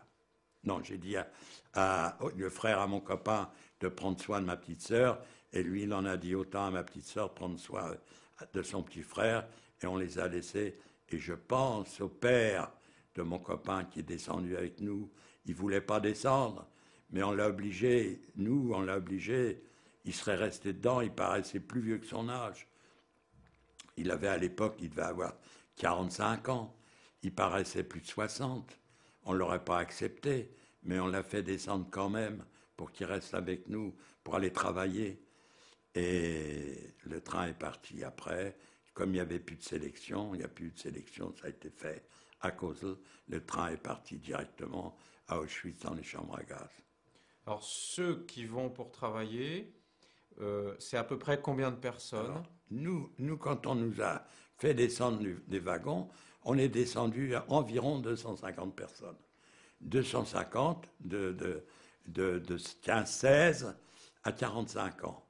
Bon, ce qui fait qu'il y a eu des camions, on ne savait pas où on allait, on nous a fourrés dans des camions et on nous a emmenés à Annaberg qui était un camp de triage. Mais c'était on est monté à Annaberg par le nom Berg, c'est les montagnes. Et on est monté dans la montagne, c'était des espèces de chalets en bois, pas des chalets, des baraques en bois. On nous a mis dedans, mais c'était seulement un camp de triage où on nous apprenait à travailler les travaux de la terre, c'est-à-dire on faisait une autoroute là, et le maniement de la pelle, des pioches, donc travailler à coups de, je vous dis pas à coups de cravache, à coups de manche-pioche, etc. Mais au moins c'était pour travailler et on était un peu privilégiés parce que après tous les convois qui allaient directement sans passer par Kosovo, qui rentraient dans Auschwitz, là c'était des sélections. Sur un convoi, on pouvait sélectionner 100 personnes qui allaient dans le camp d'Auschwitz ou 150 personnes qui rentraient dans le camp d'Auschwitz ou Birkenau et on savait qu'il y avait des chambres à gaz. On voyait tout le drame là. Tandis que nous, on avait pour travailler, la nourriture, je vous en parle pas, parce que le petit bout de pain, qui nous donnait le matin, et puis la soupe le soir. À midi, le chantier nous donnait une espèce d'eau avec du rutabaga, comme du céleri rémoulade. Et puis, voilà après ce qu'on a eu. Alors vous partez... Pardon, une cassette. Nous sommes au début du mois de septembre 1942, c'est ça? Nous sommes, oui, le 1er septembre, oui. Et vous vous trouvez dans ce camp de Annaberg. Oui. Que fait-on dans ce camp? Alors, le camp d'Annaberg, on est arrivé, je me souviens pas, je crois que c'était un samedi soir, et le lendemain dimanche, on s'est mis en rang, et il y avait un type, c'était un capot, et il a dit que c'était un capot polonais. Il nous a dit, ici vous êtes là pour travailler. Et ceux qui n'obéiront pas, ils seront massacrés, mais à tel point que ça sera pour eux la fin. Alors, il y en a un qui s'est levé, on était tous debout, mais il y en a un qui voulait s'approcher, et il l'a assailli de coups de fouet, et de coups de poing, que le gars, il était à terre. Personne n'a pu oser demander aucune question. Et ça a été dimanche. Lundi matin, on nous a réveillés à 5 heures du matin. C'était encore bien parce qu'il y avait des camps. On nous réveillait à 4h30 en hiver et à 4 heures l'été. À 5 heures du matin, on est sorti de la baraque et on restait debout jusqu'à 6 heures. Le temps certains faisaient le ménage à l'intérieur parce qu'ils étaient propres, les Allemands. Il fallait que ça soit propre, hein. Et même trop propre, parce que... Enfin, alors...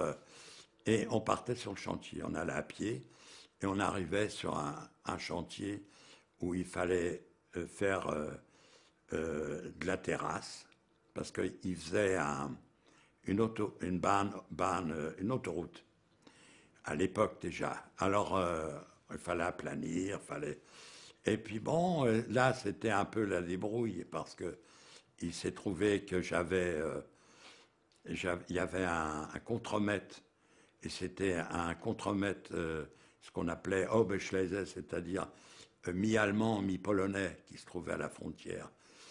C'était des semi-polonais, semi-allemands, enfin.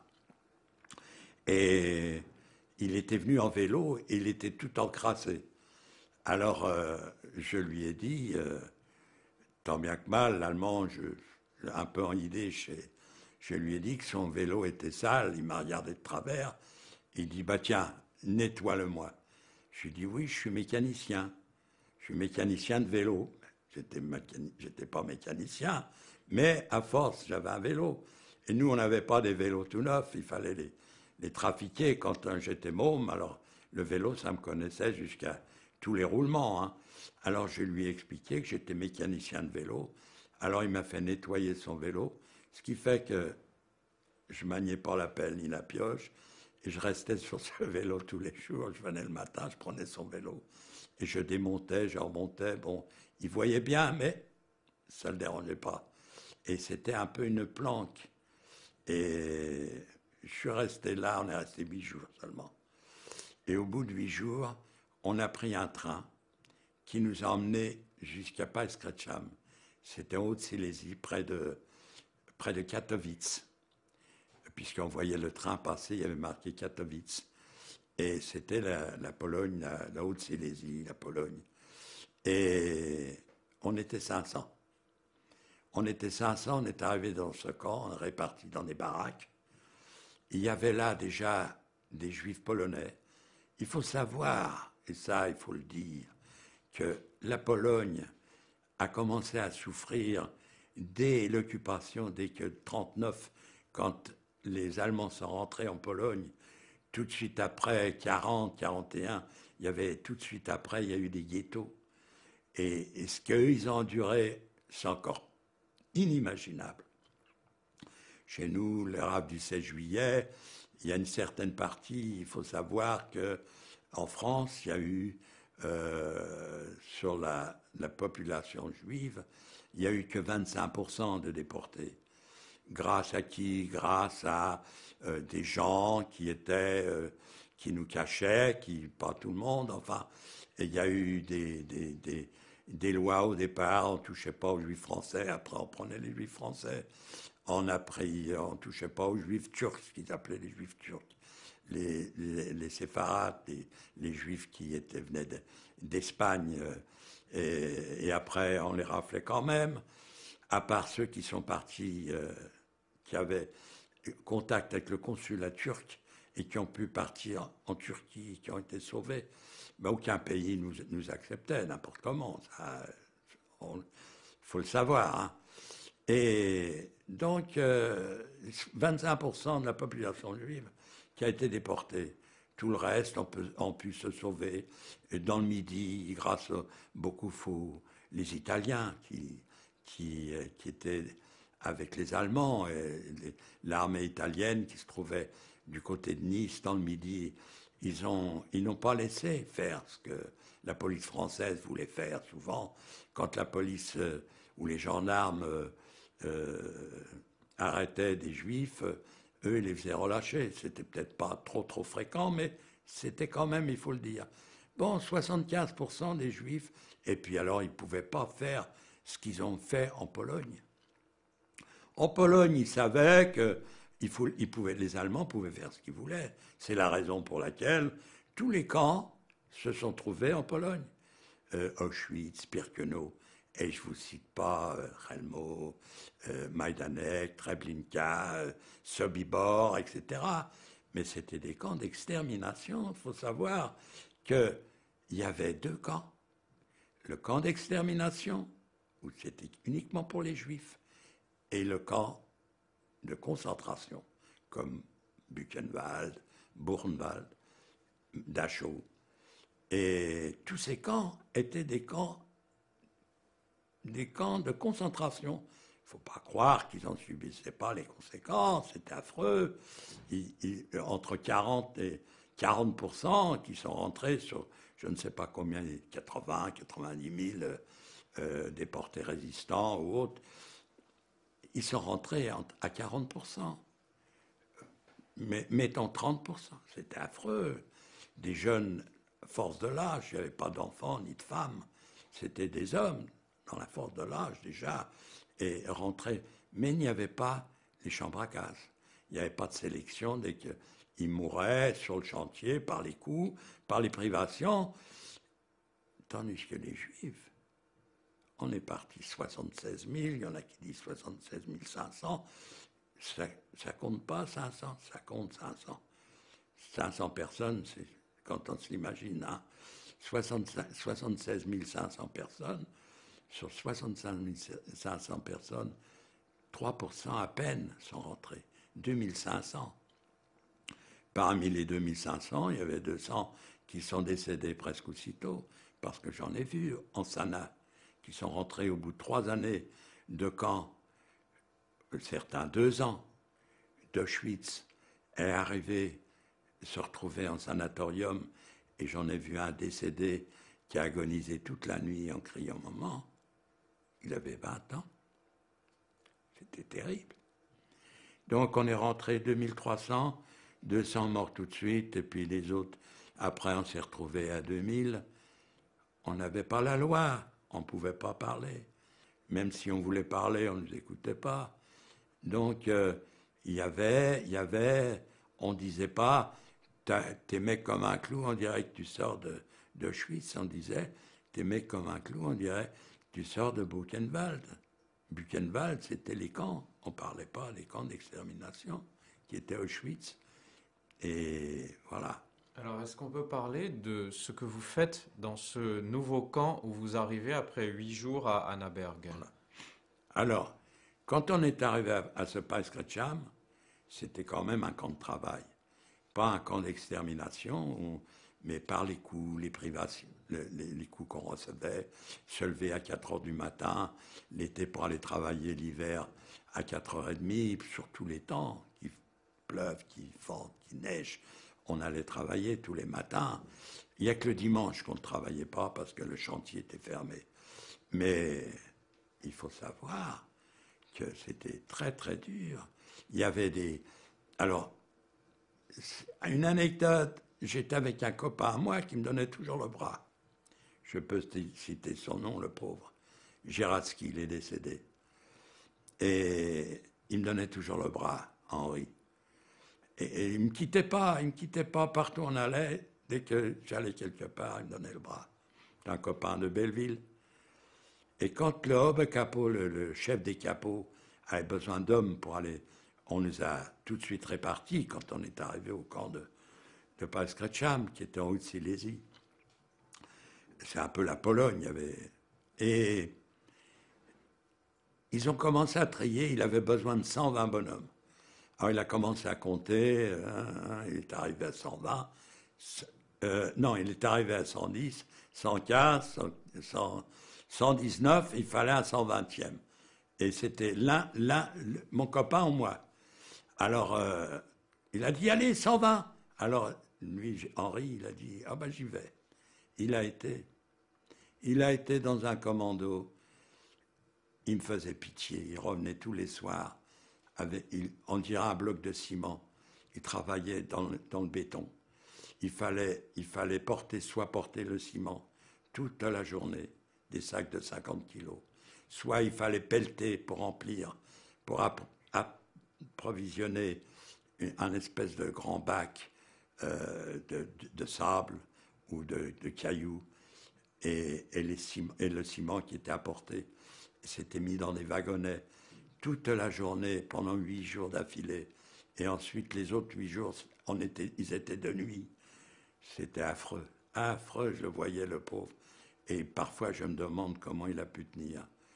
Et que moi, après, j'étais sur un chantier où j'ai eu la chance qu'un contremaître, mais une ordure finie. Il avait un brassard avec la croix gammée, un planqué, parce qu'il avait l'âge d'aller au front russe.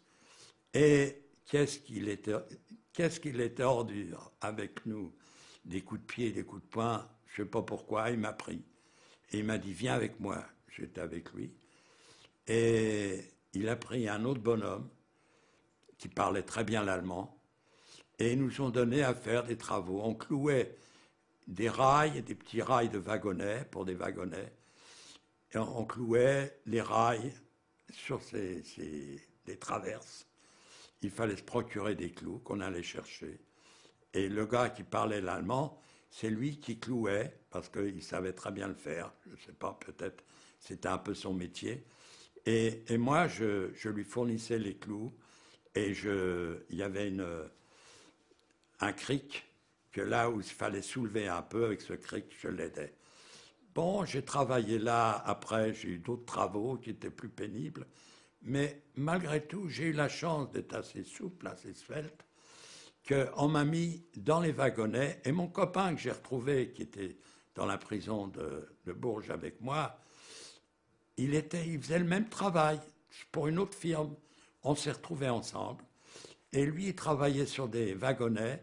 Le train, avec ses wagonnets, quand les wagonnets étaient chargés, il fallait, en dernier wagonnet, il fallait quelqu'un qui ait le frein, c'était une manivelle pour serrer le frein, parce que quand c'était chargé, la petite locomotive ne pouvait pas freiner sans ce frein arrière.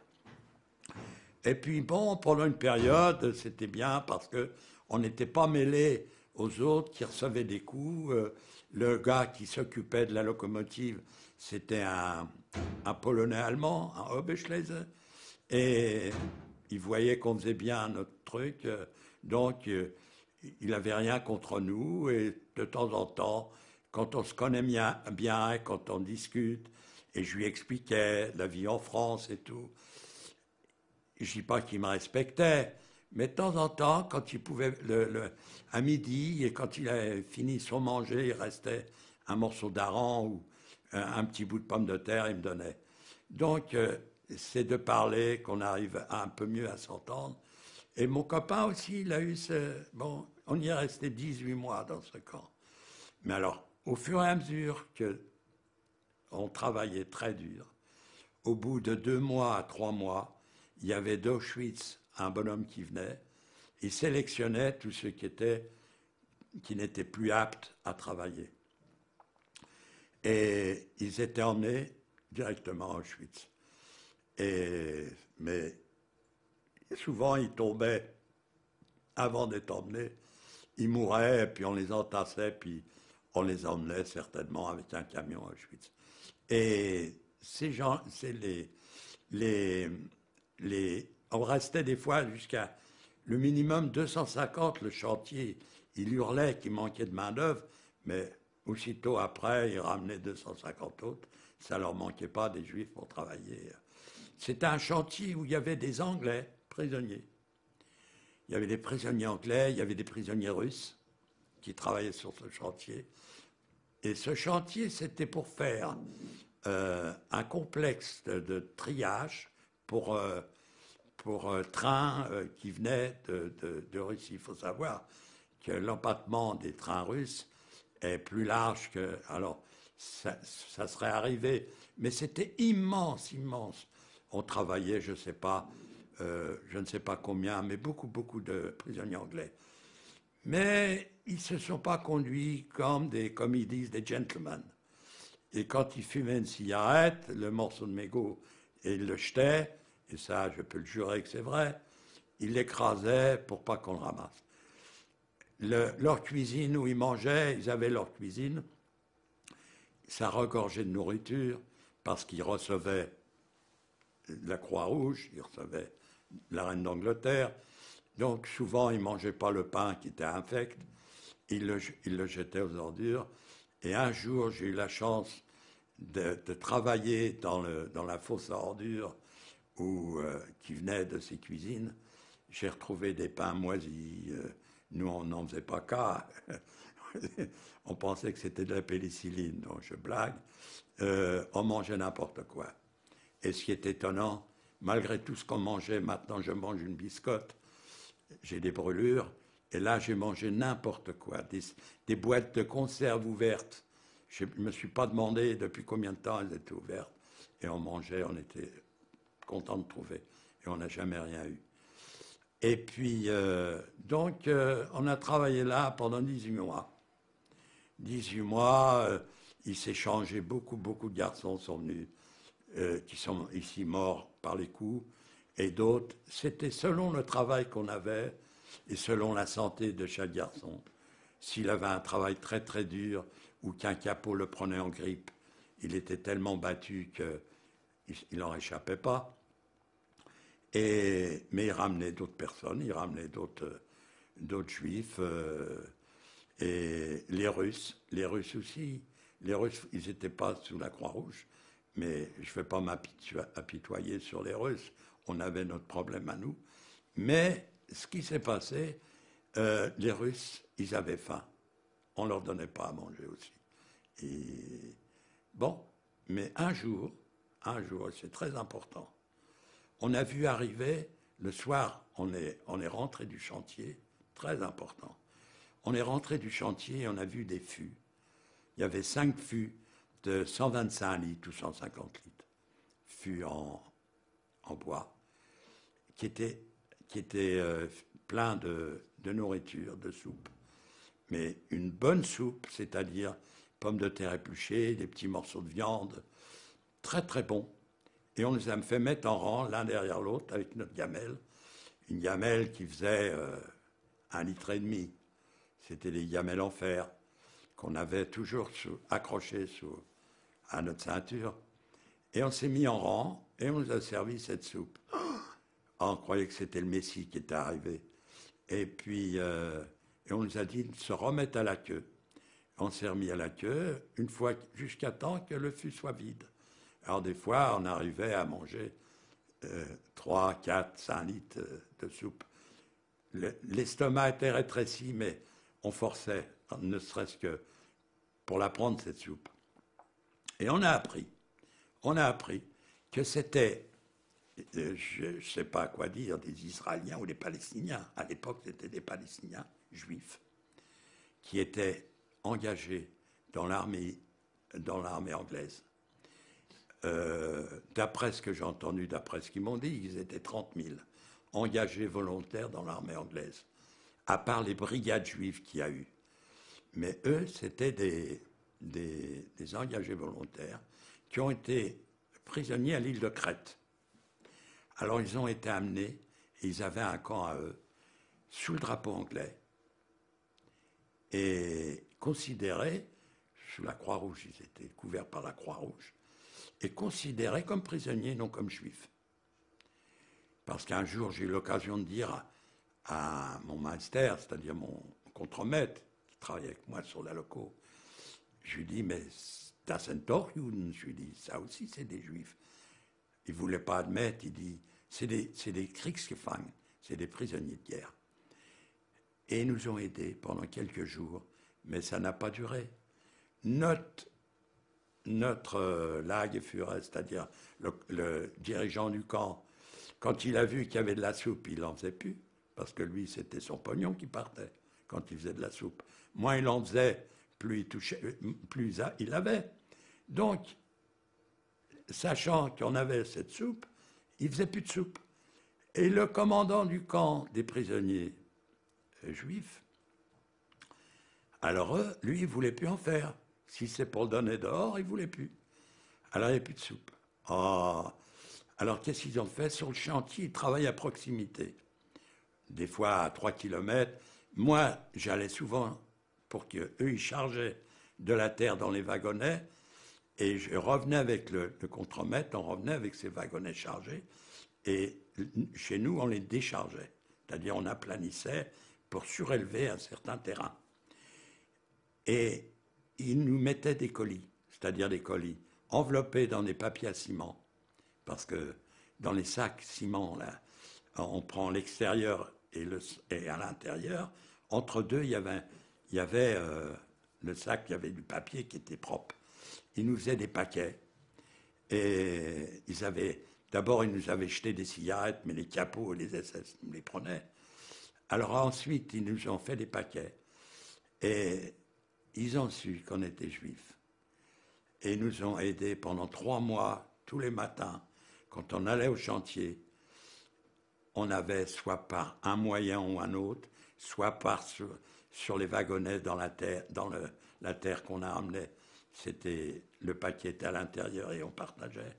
Ce qui nous a sauvés beaucoup, c'était cette entente dans les camps. On était au camp d'après, là, sur les 500, il y avait bien 20 nationalités.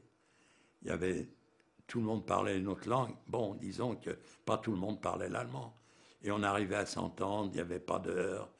Et il y avait une bonne entente, on partageait ces colis qu'on recevait. Et un jour, longtemps après, j'ai été en Israël et j'ai voulu savoir s'il y avait des survivants, ils étaient beaucoup plus âgés que nous, et des survivants de ces prisonniers pour ne serait-ce que leur remercier. Je m'y suis pris peut-être tard. Eh bien, il n'y en avait plus qu'un seul où j'ai réussi, c'était le seul survivant. Peut-être qu'il y en a eu d'autres qu'il n'a pas pu contacter ou qui sont peut-être partis ailleurs, en Australie ou ailleurs. Mais lui, on l'a invité, on a fait une grande fête. Et je me suis toujours rappelé de ce commando des prisonniers anglais. Ils étaient sous le drapeau anglais. Ils avaient un colis de la famille, ils avaient un colis de la Croix-Rouge et un colis... Ils avaient des colis de partout, ce qui fait que leur nourriture, ils se basaient, ils échangeaient leurs cigarettes contre de l'argent et ils en faisaient ce qu'ils voulaient, mais c'était la Wehrmacht qui les gardait. C'était pas comme chez nous, les SS. Alors, vous restez là 18 mois, donc 1 an et demi. Et donc, après ces 18 mois, ça veut dire au printemps 1944... C'était à Pâques. C'était le 1er avril. Le camp a été dissous. Ils estimaient que toute la terrasse était faite et qu'après, c'est les chemins de fer qui prenaient possession du coin et qu'ils allaient installer les chemins de fer, faire des hangars et tout ça. Donc nous, on est partis, on a pris le train, et tout le commando, on devait être dans les 350 à 400 personnes qui restaient, et on est arrivé à Bleschamer. Alors là, c'était un complexe de Liebfarben. C'était un complexe où ils faisaient de l'essence synthétique, des pneus synthétiques. Ils faisaient même de la margarine à base de charbon. Oui. Ils faisaient... mais c'était vraiment... Alors là, on s'est trouvé... Il y en a qui disaient entre 17 et 40 000 bonhommes sur ce chantier. Il était immense, immense. Ça s'appelait Bleschamer. C'est un marteau en fer blanc. Et ce chantier, ce complexe, tous les matins on se levait, c'est selon. Soit on arrivait par la route à pied, soit on était au bord, notre chantier était au bord, soit le chantier faisait entre 15 et 17 kilomètres. Et il fallait les faire tous les matins et rentrer le soir. Mais pas tout le monde avait la déveine de se trouver tout au bout du chantier. Mais enfin, c'était dur, ne serait-ce que pour rentrer souvent. On ramenait des copains qui n'en pouvaient vraiment plus. Et il y avait des Anglais, il y avait des Italiens civils, il y avait des Français qui venaient travailler, ce qui a aidé beaucoup certains civils qui étaient STO ou travailleurs libres, ceux qui avaient de la famille. Alors, ils écrivaient à la famille, à leurs parents, et eux, ils allaient voir le restant de la famille qui restait des nôtres, ce qui fait qu'ils envoyaient des colis à eux, et eux nous les remettaient. Il n'y en avait pas des masses, mais ça a aidé. Et il y avait des prisonniers anglais, des prisonniers français, il y avait des prisonniers russes, il y avait... et puis alors les STO, les travailleurs libres. Je vous dis, il y en a qui disent 40 000, d'autres 20 000, on ne sait pas, mais il y avait beaucoup, beaucoup de monde. Et là, vous restez combien de temps dans ce camp? Alors là, on est resté... Alors, ce qu'il faut savoir, on savait ce qui se passait. Par les Français, on savait ce qui se passait. On savait que en Afrique du Nord, ils ont l'avancée d'Afrique du Nord. On savait l'avancée, les Russes qui ils sont fait stopper. Ça, c'était en 1944. On savait ce qui se passait. On a su le débarquement de la France et pensez, on commençait presque à s'embrasser. Mais il faut savoir qu'on a encore tiré de juin 1944 jusqu'au 1er mai où j'ai été libéré, presque une année. Avec tout ce que ça comporte, et c'était le plus dur encore. Donc, on savait ce qui se passait. Et que les Russes, que les Allemands prenaient une Bérésina au front russe, parce qu'ils se menaçaient, quand les SS ils s'engueulaient entre eux, ils se menaçaient d'envoyer l'un ou l'autre, de s'envoyer sur le front russe. Ça, vous l'avez entendu? Pardon? Ça, vous l'avez entendu, ah des oui, SS? on l'entendait quand ils s'engueulaient. Ils disaient, je t'envoie au front russe. Ou un plus gradé, un sous-off, il disait à un simple soldat, parce qu'il avait mal gardé, où est-ce que c'est, il lui disait, du gehst auf den Front drauf. Il dit, tu montes au front. Bon, et ça, ce qui se passe entre eux, ça ne nous tenait pas à cœur. Mais pour vous dire que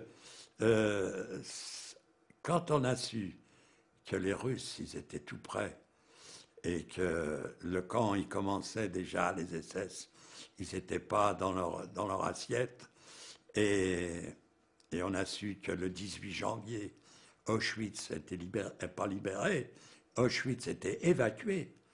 Alors on s'attendait à ce que nous, on soit évacués. Alors, donc le 21... Juste un mot là-dessus. Vous êtes à Bleschamer, de quand à quand à peu près? Vous vous en souvenez? Alors, de Bleschamer, quand je suis arrivé à Bleschamer, c'était à Pâques. C'était à Pâques, le 1er avril, je suis arrivé le 1er avril donc à Pâques, on est arrivé au camp de Bleschamer. C'était un chantier, il y avait, les gens se débrouillaient, parce que C'était la débrouille parce que, bon, sur le chantier, il y avait un négoce avec les civils. C'était tout à fait autre chose parce que le chantier, les SS ne se baladaient pas sur le chantier.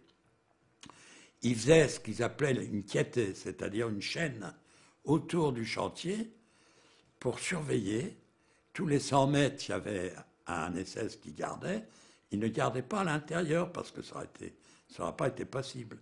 Et le soir, il y avait les coups de sirène ou de sifflet pour se réunir à tel endroit et pour rentrer au camp. Mais ils nous gardaient. Donc, quand on a su, quand je suis resté jusqu'au 21 janvier, date du départ de toute la colonne, on est parti du camp. On était environ 4500. Il y en a qui disent 4000, d'autres 3005. Mais c'était affreux. Hein. C'était affreux parce que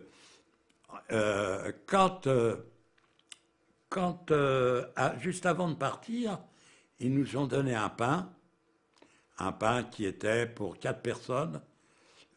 Faut pas 4 personnes, faut voir le morceau de pain que c'était, hein, bon, pour une personne. Donc, ils nous ont donné un pain qui faisait à peu près 5 à 600 grammes, ou 700 grammes, et un morceau de margarine, et un morceau de saucisson. Et on devait prendre la route.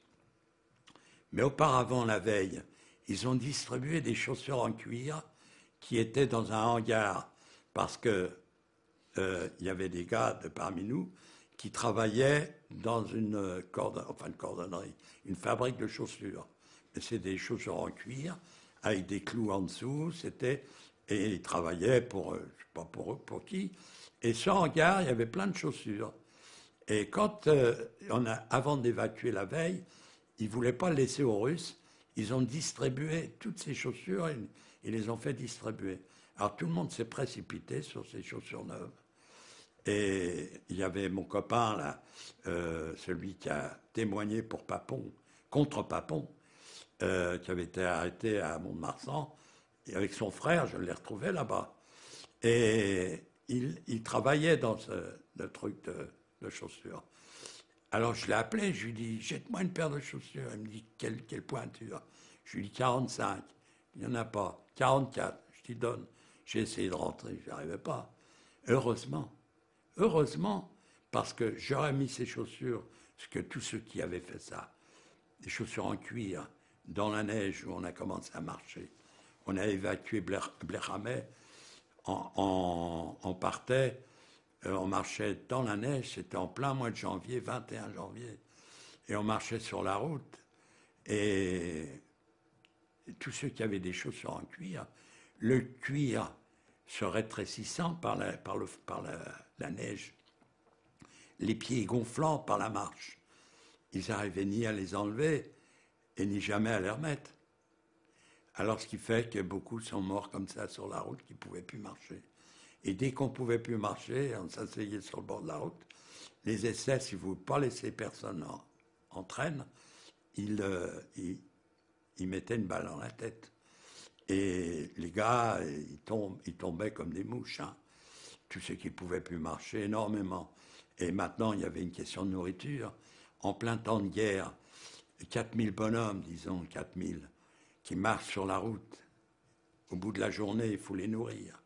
Alors ils essayaient, les estafettes, les SS qui partent en avant, réquisitionnaient des pommes de terre en temps de guerre, en plein hiver. Alors ils faisaient les silos, et ils faisaient cuire quelques patates, mais nourrir 4000 bonhommes. Alors ce qui fait que tout le monde se précipitait sur ces pommes de terre quand on arrivait. Il y avait plus de morts par terre, parce qu'ils nous repoussaient, ils avaient peur eux-mêmes, ils nous repoussaient à coups de gourdin, et il y avait plus de morts par terre que de pommes de terre distribuées. Et ça a été la marche qu'ils ont appelée la marche de la mort. Ça a été vraiment la marche de la mort. On a marché longtemps. Je ne sais pas, c'est 15 jours, 18 jours, 13 jours, mais tous les jours, le soir, on arrivait dans une grange, on nous entassait dans une grange, et le matin, on était mouillés humide, soit il neigeait ou il pleuvait, selon la route. Des fois, on arrivait en hauteur, ça neigeait, on descendait dans la vallée, il pleuvait. Mais comment les gens ont pu tenir, et ceux qui ont travaillé dur pendant toute cette période. Moi, j'ai eu beaucoup de chance. J'avoue que dans mon malheur, j'étais tout seul. Je n'avais pas de père ni mère avec moi. J'avais personne, j'avais que moi à penser. Donc, la débrouille était plus facile, faut l'avouer.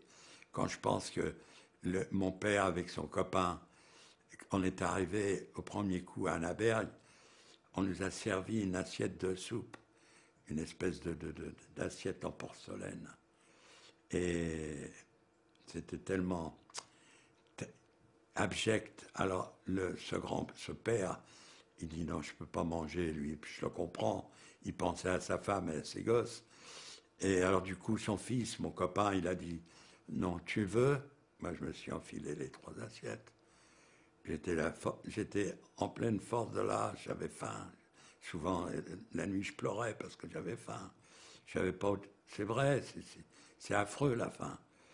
Et quand je vois maintenant, l'autre fois, j'ai vu des images au Biafra où je voyais des gens passer à Maigri, les mères qui ne pouvaient pas donner. On insiste sur les Juifs, on insiste sur Israël. Et quand je vois ce qui se passe en Afrique, mais c'est affreux. Au Soudan actuellement, et personne ne dit rien. Nous, on pensait que ça va servir de leçon. Et quand je vois tous ces gens déplacés, 1,5 million du Soudan déplacés, soi-disant, eux, ils sont catholiques et les autres sont musulmans, peu importe. Avec des gosses, comment une mère ou un père, il peut faire quand impuissant, c'est terrible. Et le monde, il laisse faire. On vit quand même. On s'occupe si on va avoir une pension, si on va avoir la retraite un peu plus... C'est terrible, c'est terrible. Moi, je parle tout seul comme ça, pas tout seul. Tous les déportés, ils ont ce sentiment que c'est affreux ce qui se passe. Ça n'a pas servi de leçon. Moi, je vais dans les lycées leur raconter ce qui se passe, ce qui s'est passé. Ben, les gosses nous écoutent. Il n'y a personne. Il y a des musulmans, des petits arabes, de quartiers. Je vais dans les quartiers les plus difficiles. Il y a des maghrébins, il y a des noirs, il y a de Vietnam. Et ils écoutent. Je leur dis, je viens pas faire la quête. Je viens, c'est pour vous prévenir de ce qui s'est passé. Et puis bon, ils écoutent, ils comprennent très bien. J'ai vu même des gosses pleurer. Que dans la rue, des mômes de 17, 18 ans, qui dans la rue vous auraient fait peur par des hyènes, c'est une façon de se présenter, c'est pas... mais là, ils écoutaient.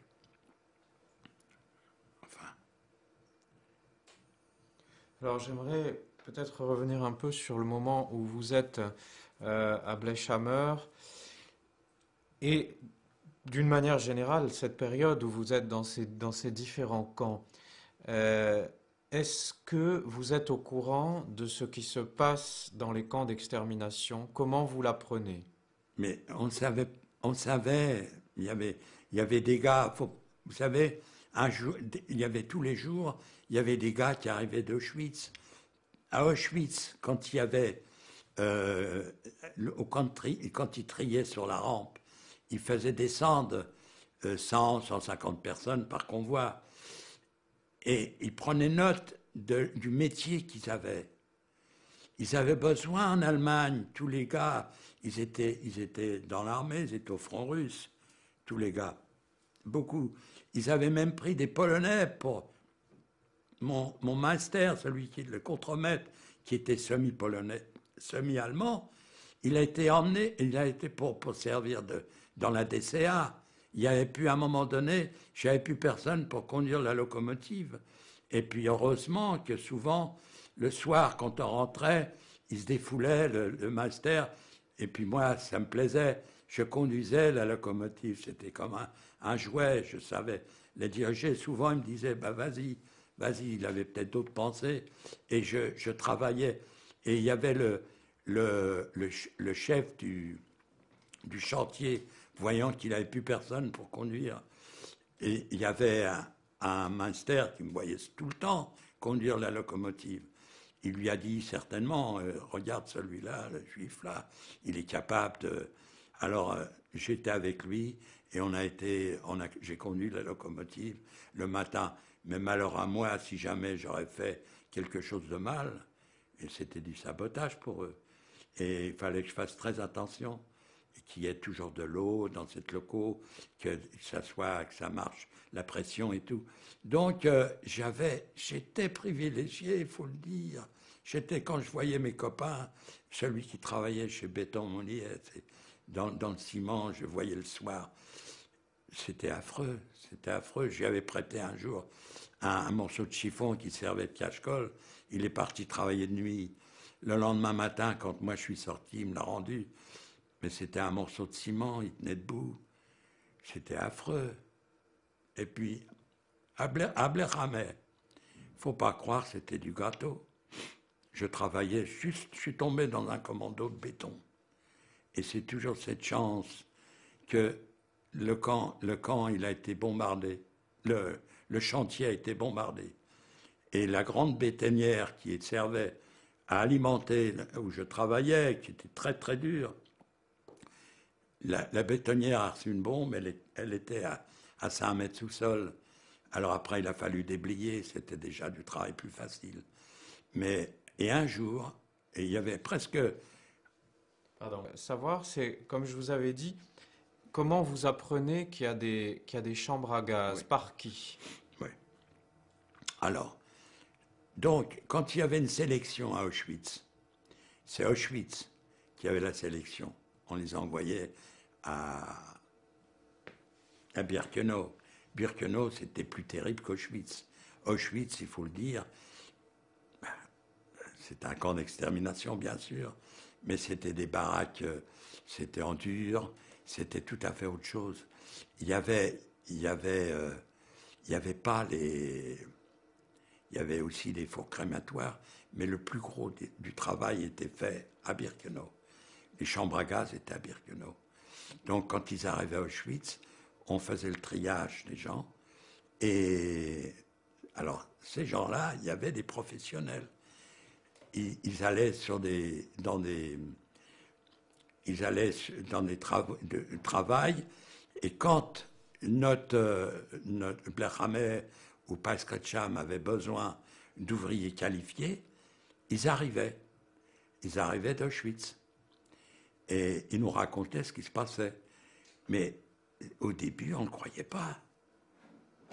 Nous-mêmes, on ne croyait pas. On savait que ceux qui étaient malades, on venait les ramener, on les prenait, ils partaient pour Auschwitz.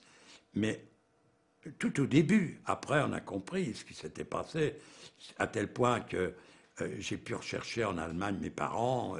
Je savais depuis 1942 ce qu'ils étaient devenus. Hein. Je me suis douté de ce qu'ils étaient devenus. Hein. Et c'est pour ça qu'on savait tout ce qui se passait. Il y avait de tous les camps. Il faut savoir que les camps d'extermination ne se trouvaient qu'en Pologne. En Allemagne, il y avait des camps, mais pas d'extermination. Et en plus, pas pour juifs. Aucun juif n'allait à Dachau-Birkenau, à moins qu'il a passé à l'as et qu'il était résistant, il ne savait pas s'il était juif et tout. Mais les juifs n'allaient pas. Judenrein, c'est-à-dire propre de juifs, n'allait pas dans les camps en Allemagne. Mais on savait, les uns, ils venaient de tel endroit, le cheminement de l'un ou de l'autre, qui arrivait au camp de... C'était des spécialistes à Blérhamay. Heidebreck, il y avait Monowitz, Buna Monowitz, c'était un camp exactement pareil que Blérhamay, il faisait partie d'Auschwitz. C'était Auschwitz I, Auschwitz II ou Auschwitz III. Et Buna Monowitz, c'était pareil, le même travail, mais ces chantiers étaient souvent bombardés. Alors ils étaient bombardés parce qu'ils savaient qu'ils faisaient de l'essence synthétique, qu'ils faisaient du caoutchouc synthétique, et c'était toujours bombardé. À tel point qu'un jour, un de nos copains, qui pour s'attacher les chaussures, c'était des chaussures, des espèces de galoches en bois, avec du tissu par-dessus qui se déchirait tout de suite, et pour l'attacher, il avait ramassé un morceau de fil électrique, après un bombardement, il s'était attaché les chaussures, et il y a un garde du chantier, un vigile, si on veut dire, qui l'a pris et il lui a pris son numéro. On avait chacun un numéro sur le... Il a relevé son numéro et il y avait là un capot qui était français, un petit jeune français capot. Il faut pas dire que... Il y avait des braves types aussi, hein. Parmi les capots, il n'y avait pas que des ordures, hein. Surtout à Blair Hamay, l'organisation, le Younelste, c'est-à-dire le chef des Juifs du camp, il avait organisé qu'on ne battait pas tellement. Donc, ce capot, il s'est approché du garde, là, et lui a dit, il ne parle pas l'allemand, je vais vous expliquer ce qui s'est passé. Il a ramassé le morceau, ce n'est pas pour sabotage, il l'a ramassé pour s'attacher les chaussures. Il lui a relevé le numéro aussi. Ils ont été pendus devant nos yeux. Il a fallu qu'on assiste. Ils ont été pendus tous les deux. Ils ont envoyé un rapport à Blerla. Pardon. Je ne sais pas comment le rapport a été fait, mais en finale, il est revenu qu'il fallait qu'ils soient pendus. Ils pendaient souvent. C'était leur façon d'agir pour nous faire peur. Et on nous a obligés, malades ou pas malades, de sortir des baraques et d'assister à... Alors, ils sont venus avec ils ont posé des mitrailleuses, des mitraillettes, ils étaient armés jusqu'aux dents. Ils avaient peur qu'on se révolte, mais il n'y avait rien à faire. Et les deux gars, et j'ai même vu un des deux, c'était deux Français. Deux Français. Il y en a un, il a tendu la tête, tendu le cou pour être pendu, parce que pendant 3 ou 4 jours, ils étaient dans des espèces de bunkers en béton. À mi-hauteur d'homme, c'était ni on pouvait rester debout, ni on pouvait s'asseoir. Ils étaient là pendant 3-4 jours sans boire et sans manger. Ils en avaient marre. Et quand on les a sortis pour les pendre, ils en avaient tellement marre qu'il a tendu le cou pour être pendu. Et avant, il a crié « Les amis, si vous rentrez chez vous, vous direz ce que vous avez vu. » Et c'était affreux, affreux. Et ce chantier est bombardé, bombardé, bombardé. Et puis alors les Russes qui avançaient, ils étaient derrière l'Oder, ils étaient pas loin. Jusqu'au 18 janvier, le camp d'Auschwitz a été évacué. Et ensuite, notre camp, le 21, Blair Hamay a été évacué le 21 janvier, en plein froid. Et on a été évacué, on a fait la marche de la mort. Quel sentiment vous a habité lorsque vous avez appris qu'il y avait une chambre à gaz? Vous mentionnez qu'en 1942, vous vous doutez de ce qui est arrivé à vos parents. Pour nous, c'était un peu important. Après, on savait qu'en 1942, nos parents sont arrivés là-bas. Ils ont été sélectionnés. Pour moi, personnellement, il n'y avait plus rien à faire. Les chambres à gaz, qui avaient des convois qui arrivaient, on était, je dirais pas vaccinés. On avait quel sentiment? On ne pensait pas s'en sortir. Dans l'état où on voyait les copains et dans l'état où on était, mais l'homme, il a toujours un espoir, envie d'espoir. Et ce qui est le plus marrant, comme moi, personnellement, j'avais un travail, pas à Blair Hamay, mais à Paskretcham, par exemple, où je suis resté 18 mois, on allait au water, au chiottes, si on peut dire, et il y avait une barre de bois, on faisait tous là-dessus. Et je disais une connerie, je disais, ça y est, les Russes, ils avancent, ou les Anglais, les Américains débarquaient, ou autre. Mais des choses que, des fois, n'étaient même pas vraies, que j'inventais. Eh bien, cette invention me revenait quelque temps après. Et ça prouvait que de mettre... Des fois, des copains, ils me posaient des questions parce que j'arrivais à inculquer. C'est pas que j'étais un héros. Je raconte pas ça parce que, par héroïsme, j'étais comme les autres. Des fois, j'y croyais moi-même. J'y croyais moi-même. Mais bon, le fait est que on croyait pas à s'en sortir. On ne croyait pas s'en sortir.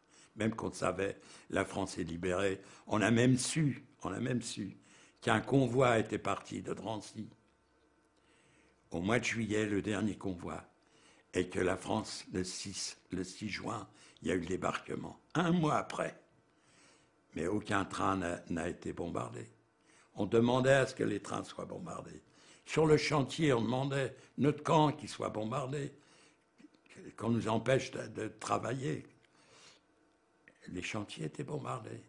Mais on a su. Alors comment on peut s'imaginer que nous, on s'en sortirait quand on pense que le débarquement en Normandie et Drancy qui envoie tout un train et qui arrive à Auschwitz. Alors vous savez, et on l'a su, puisque certains sont arrivés chez nous au camp. Plus ça allait, plus ils avaient besoin de main-d'œuvre. Mais après, quand on a évacué le camp de Blérhammet, la grande marche où on tombait comme des mouches, on est arrivé dans un camp qui s'appelait Gross-Rosen. Gross-Rosen, c'était un camp aussi de dingue. Pour nous compter, ils nous alignaient par 5. Et puis, il fallait qu'ils nous tapent sur la tête à chaque fois qu'on passait pour nous compter. C'était un camp de fous, un camp de dingue. Et de là, de camp en camp, et de là, on nous a emmenés à Buchenwald. À Buchenwald, j'ai eu encore de la chance. Mais c'est vrai que je ne sais pas comment j'ai eu de la malchance aussi, hein, faut pas croire. J'ai eu la tête fracassée. Mais peu importe.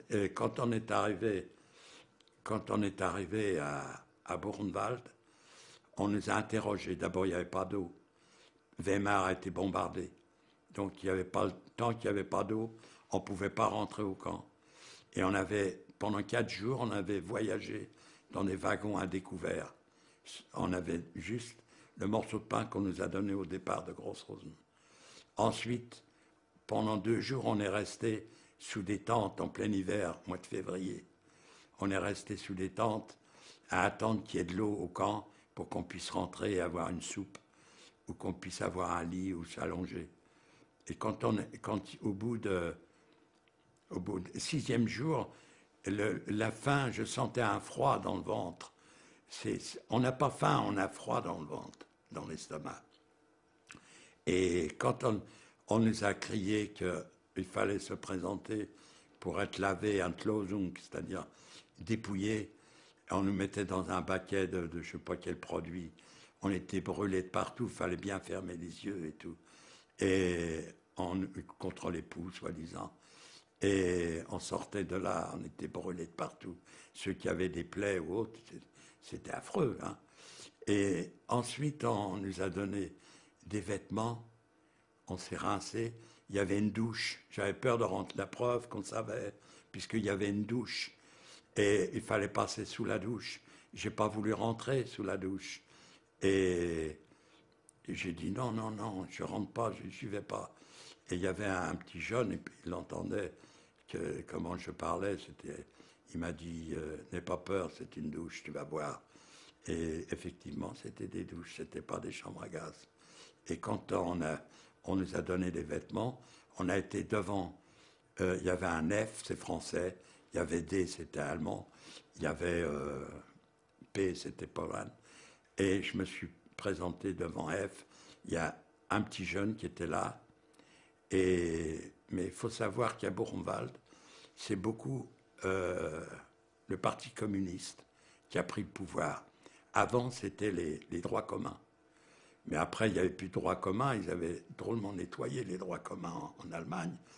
C'est tous les résistants communistes qui venaient du monde entier, que ce soit de la Pologne, ou que ce soit de Belgique ou de Hollande ou de la France, arrêtés dans la résistance comme communistes, ils ont organisé le camp. Et c'était un mieux au grand camp de Buchenwald. C'était déjà en 1945, il ne faut pas l'oublier. Et tous les SS qui voulaient se planquer, je dis bien planquer, qui ne voulaient pas aller au front, ils venaient là-bas, les gradés, tout ça, ils étaient planqués là-bas, au camp de Buchenwald. Et, et quand je me suis présenté devant le F, le petit jeune m'a dit « T'es d'où, toi ?» Alors je lui ai dit « Je suis de Ménilmontant, Paris, 20e.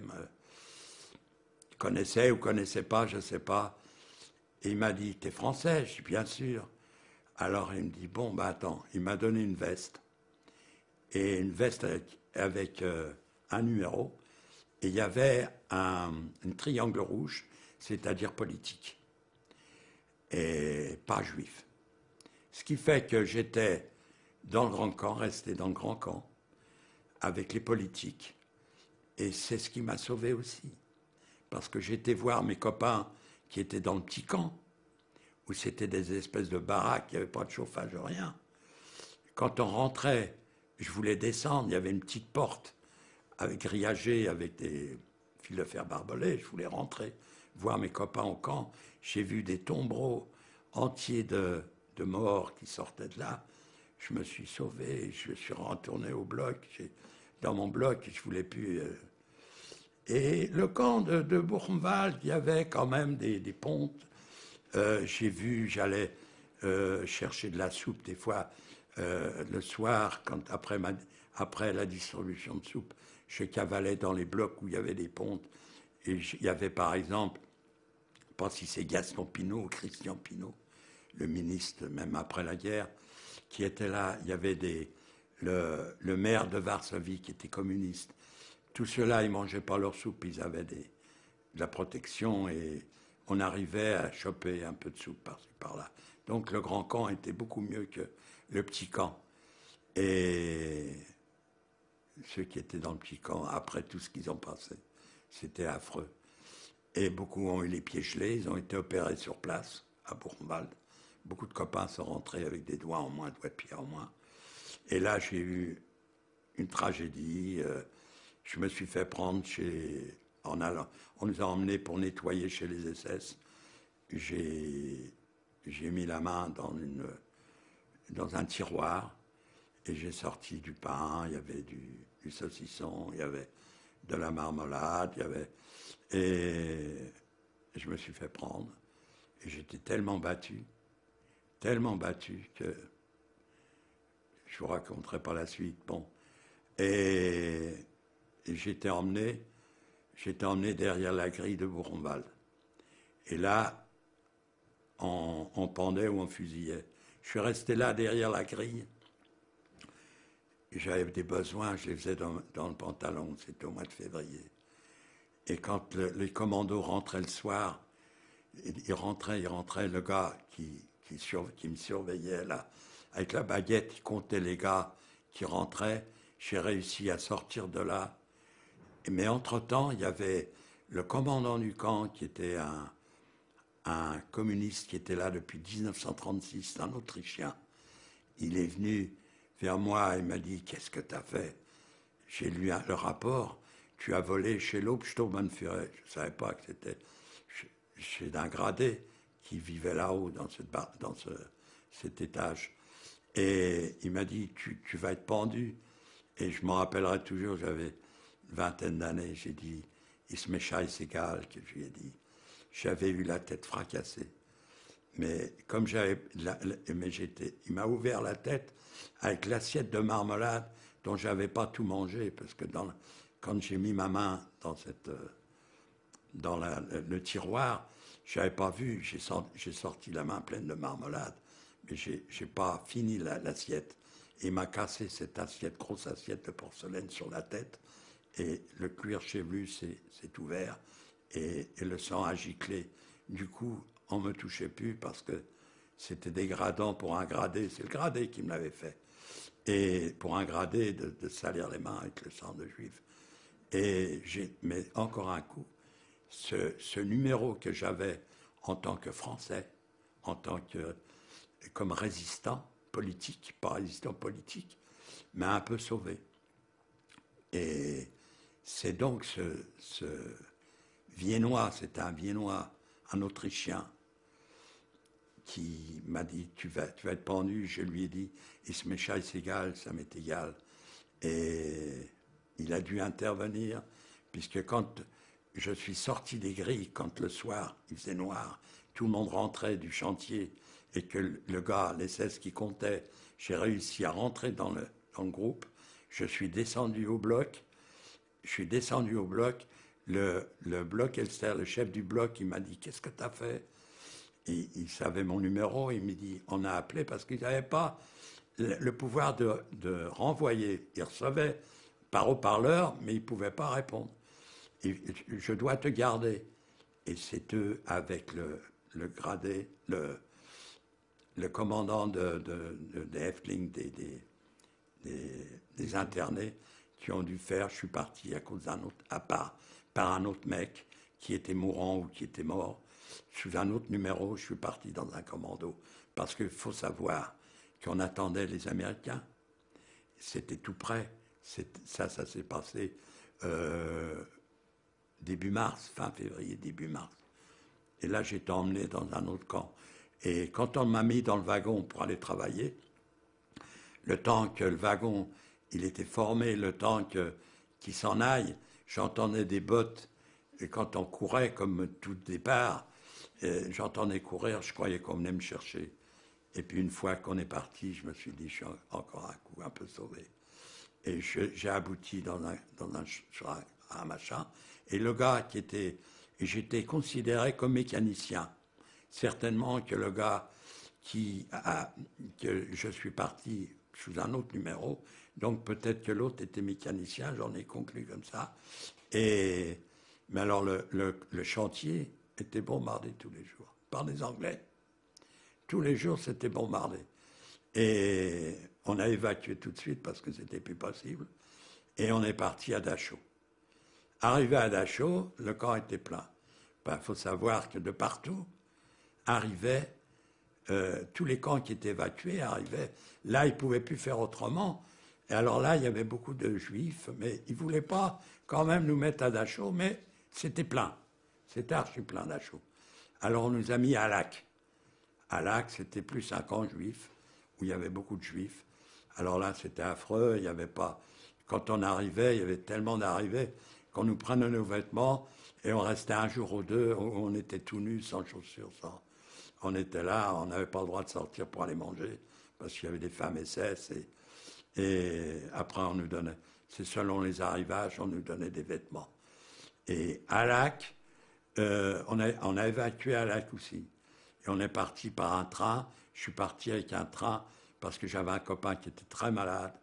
Il ne pouvait plus marcher. Il y en avait qui sont partis à pied. Et je voulais l'accompagner. On a pris le train. Je me suis fait passer pour malade. Je pouvais parce que je n'étais pas gros. Hein. Et on est parti. On a pris le train. Et sur la route,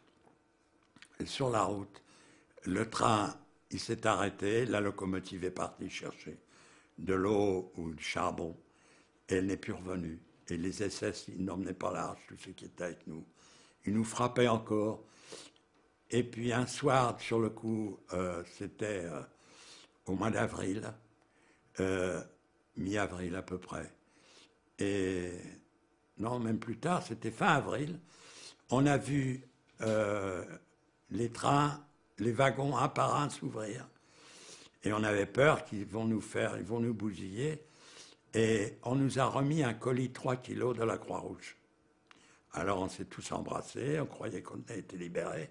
On n'était pas encore libérés. C'est la Croix-Rouge qui s'est souvenue à notre bon service. 2-3 jours avant d'être libérés, ils nous ont remis un colis chacun. Et on est sortis des wagons. On ne pouvait plus rester dans les wagons, il y avait un champ. On s'est allongé sur le champ. Et tout d'un coup, on a entendu une fusillade.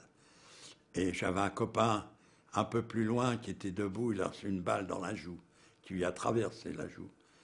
Et tous ceux qui étaient debout, ils risquaient gros. On s'est tous allongés.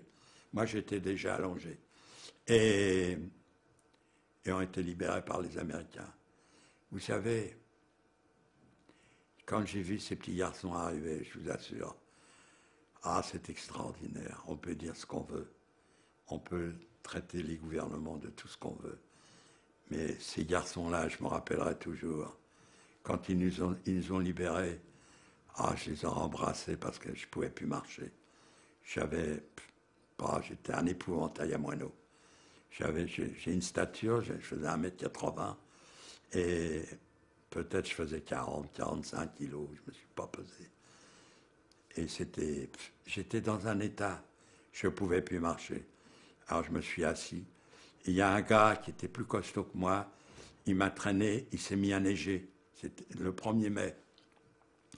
Alors il m'a emmené dans un pavillon. Il m'a dit, viens, on va réquisitionner un pavillon. Et il m'a traîné, je n'arrivais pas à marcher, on est rentré dans le pavillon.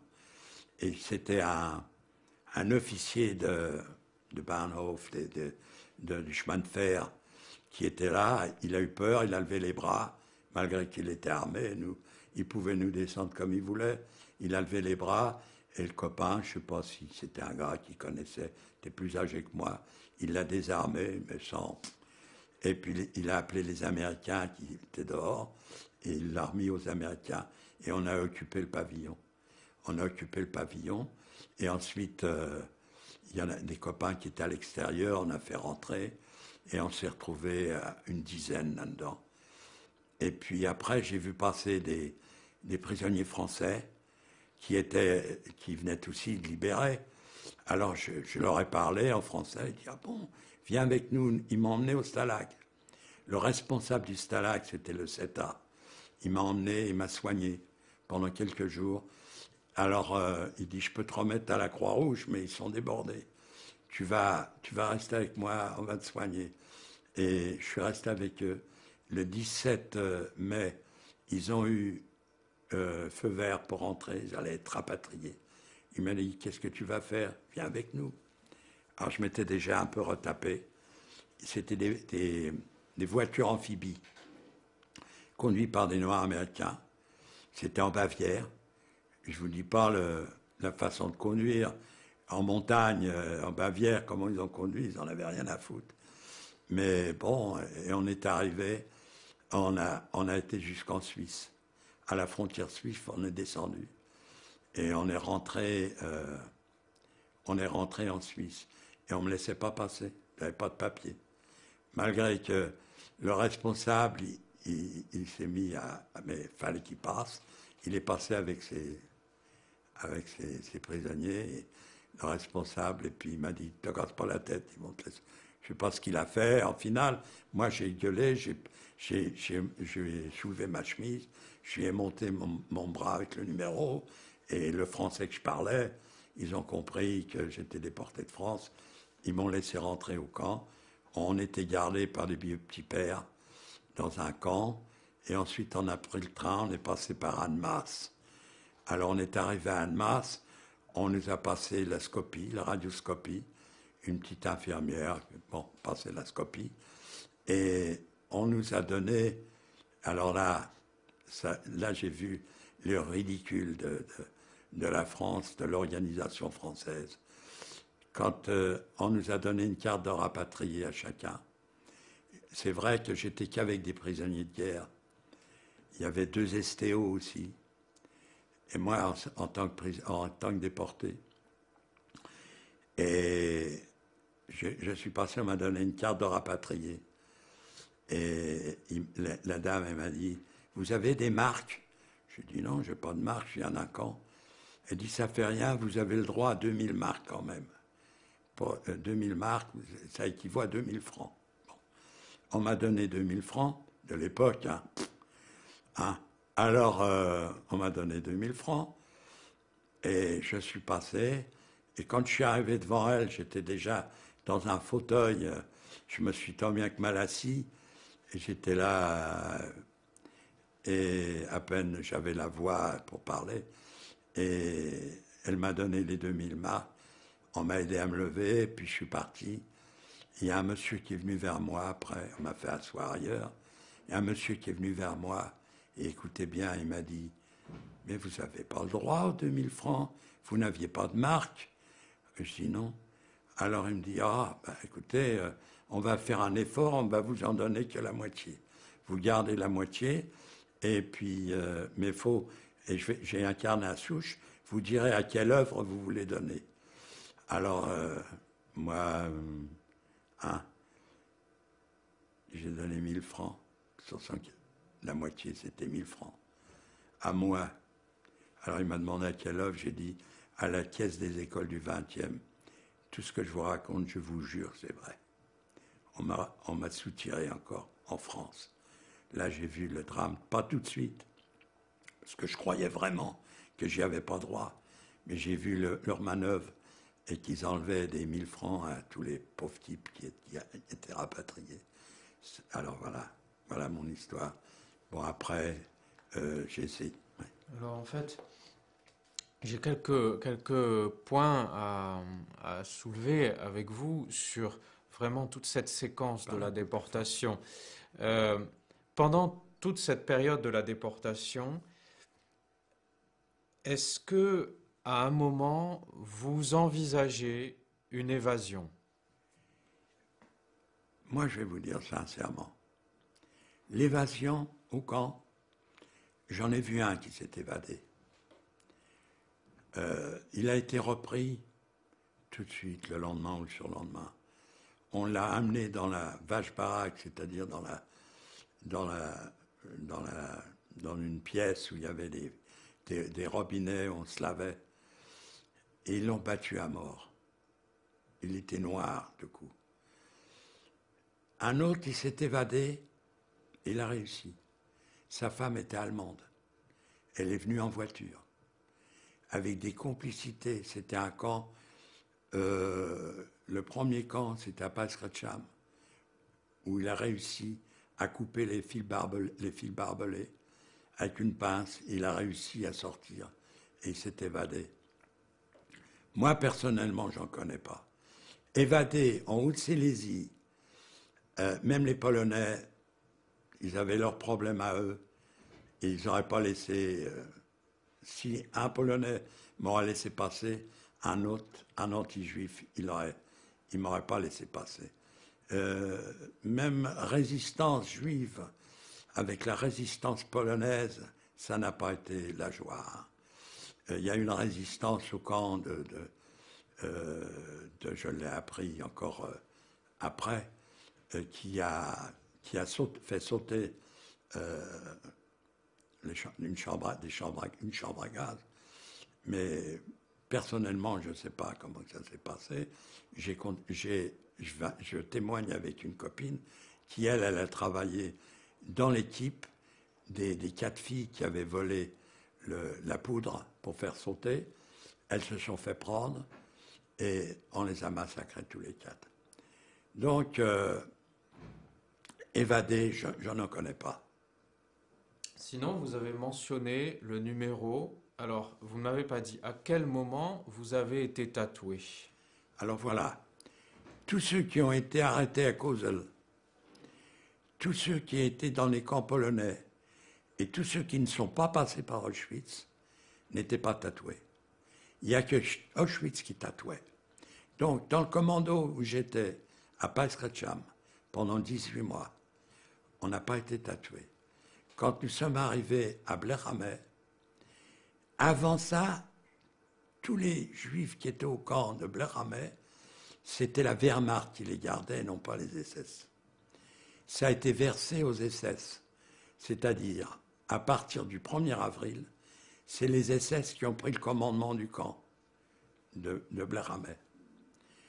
Et ils nous ont, à ce moment-là, ils nous ont filé des vêtements rayés et tatoués.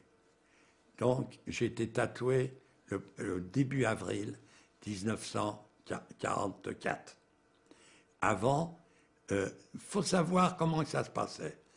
Un chantier, il y avait un Leihjelster, c'est-à-dire un Leihführer, celui qui commandait tout ça. C'était en principe souvent des SS ou des gradés qui s'occupaient du camp. Et alors ceux-là, ils touchaient par exemple du chantier pour chaque être humain, enfin chaque esclave, ils touchaient, mettons, 3 marks, et avec ça, il fallait qu'ils vous nourrissent. Moins ils vous donnaient à manger, plus il avait d'argent. Mais il ne pouvait pas faire à ce que les gens ils s'écroulent sur le chantier, parce qu'on lui a fait le reproche, les dirigeants du chantier, les gros pontes, lui aurait dit tu leur donnes pas assez à manger. Ils savaient qu'on n'avait pas beaucoup à manger. Mais bon, ils s'en foutaient. Mais donc, c'était resté comme ça. C'était non tatoué. On avait nos vêtements, des vêtements civils, et découpé une étoile devant, une étoile derrière. Il n'y avait pas de numéro. Donc, s'évader, on pouvait s'évader, mais beaucoup ne connaissant pas la langue. Il y avait un copain qui était de Katowice, plutôt de Sosnowice. Et là, le camp de Pasketcham se trouvait à proximité. Il aurait pu s'évader, mais il savait que du jour au lendemain, on le ramènerait mort, ou mort au vif. Ce qui fait que les évasions étaient excessivement rares. Il y a eu des gars qui ont été, par la résistance, ont été des pontes, pas des pontes, peut-être qu'il y a des grands résistants de France qui étaient au parti ou d'autres, et qui ont été par la résistance polonaise, qui parlaient très bien le polonais, qui ont été réussi à s'évader, et qui sont... mais ils les ont emmenés par la Suède, je ne sais pas, ça c'est plus que mon savoir, je crois que c'est plus un témoignage, c'est de l'histoire, et ça... Voilà. Alors, nous sommes à Annemasse au mois de mai 1945, c'est ça? Oui, alors je suis arrivé à Annemasse en 1945, et ensuite, avec cette carte de rapatrié, on avait le droit de se déplacer, prendre le train et rentrer chez soi. Alors, on s'adressait à la gare, il y avait la Croix-Rouge qui nous donnait de quoi manger, un petit peu à manger. Avant la Croix-Rouge, quand on arrivait dans les gares, ils ne nous ont pas donné à boire. Mais moi, je tiens à dire qu'au moment où on était dans les wagons, avec ces gosses, Dieu, et j'associe la Croix-Rouge, n'était pas là. Parce qu'il est impossible qu'il ne nous ait pas entendus. Si vraiment, parce qu'on hurlait de faim, de soif, et les gosses. Donc, si Dieu, il n'a rien fait, la Croix-Rouge non plus, alors dans l'état où on est arrivé, je vous explique, ça n'était pas Jojo. Alors, ce qui fait que, bon, Annemasse, ensuite, j'ai pris le train et je suis arrivé à Paris. Je suis arrivé à Paris, j'étais là où j'habitais. Quand je suis arrivé, c'était une femme et 4 gosses qui habitaient l'appartement. Ça, la plupart des appartements vides, ça a été occupé. La femme, elle a dit, moi, j'y suis pour rien. D'abord, elle a eu peur, comme j'étais, les cheveux rasés, la tête, les yeux qui sortaient de là.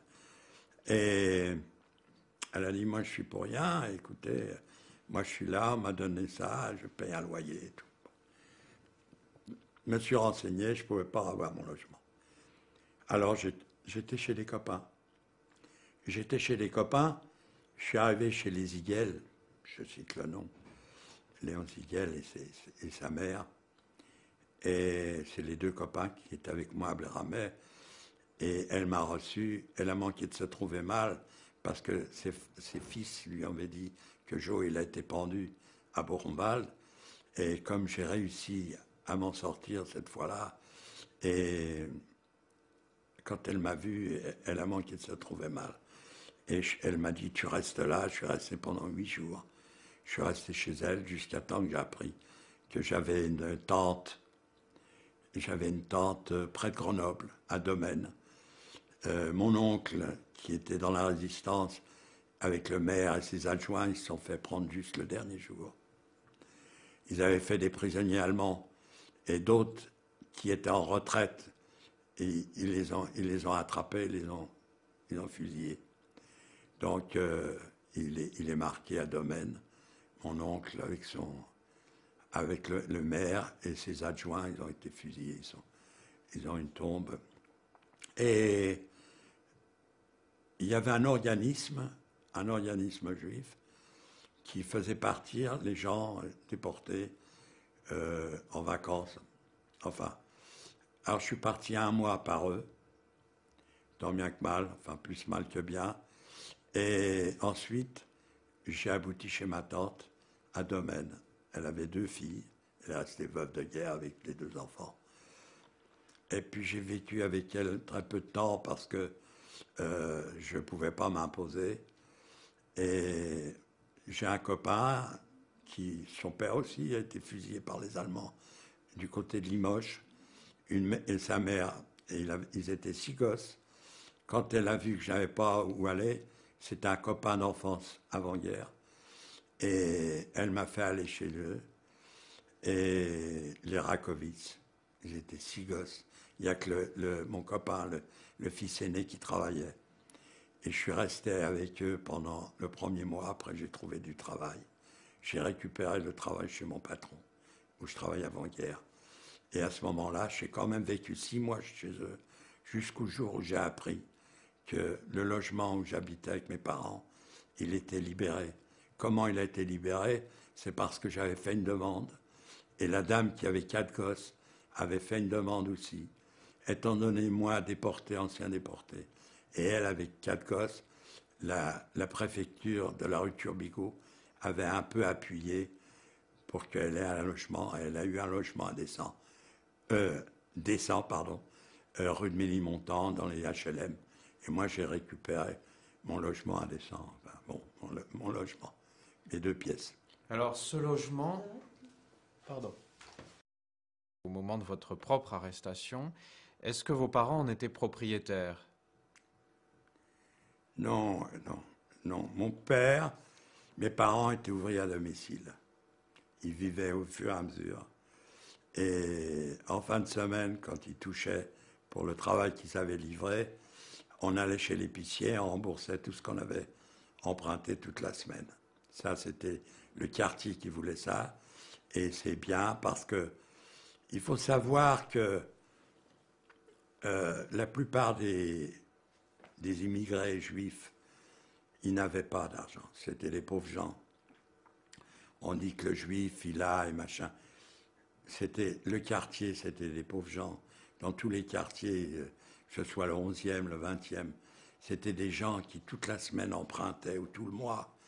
Et heureusement qu'il y avait certains épiciers ou bouchers qui, eux, avaient un cahier où ils notaient tout ce que vous avez pris chez lui.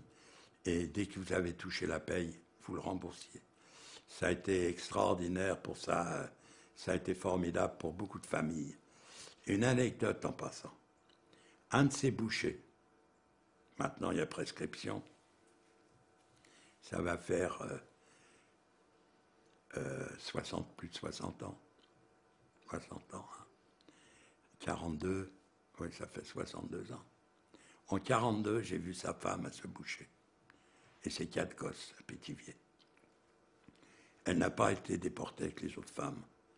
Et ses gosses étaient autour d'elle. Pourquoi? Parce qu'elle est devenue folle.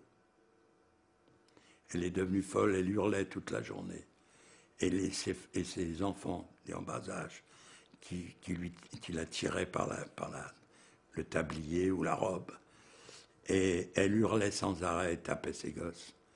Quand je suis arrivé, elle me connaissait. Elle a crié, mais crié, « Nissenman, tu vois ce qu'on a fait de moi? Tu vois ce qu'on a fait de moi, de mes enfants ?» Et les gosses, ils avaient eu peur, puisqu'elle criait très fort. Et me voir, alors ils hurlaient, elle les tapait, j'ai réussi. Je me suis approché, je l'ai cajolé, je lui ai dit, écoutez, c'est pas, attendez, on va voir, on va faire quelque chose et tout. Je suis réussi à la calmer, mais pour très peu de temps. Elle était devenue folle, cette femme. Pour ça qu'ils ne l'ont pas déportée, parce qu'ils avaient peur. Déjà qu'ils ont eu du mal à évacuer les femmes, à déporter les femmes, en laissant leurs enfants, que cette femme, ils l'ont laissée. Et c'est elle qui m'avait dit aussi, ta sœur, elle est à l'infirmerie, t'as des petits cousins. Et voilà, je ne l'ai pas raconté en rentrant, parce que ce boucher, il s'est remarié. Il a une femme, il a eu des enfants. Est-ce que moi, je pouvais raconter des choses comme ça? Ou que des gosses se sont agglutinés à moi? C'était trop dur. Un jour, longtemps, il y a à peu près une vingtaine d'années, j'ai parlé à Radio J. Et c'est Claude Beauchoubert qui fait un travail colossal. Claude Beauchoubert, que vous allez... Radio Shalom maintenant, Mémoire et Vigilance, que vous avez tous les mercredis soirs.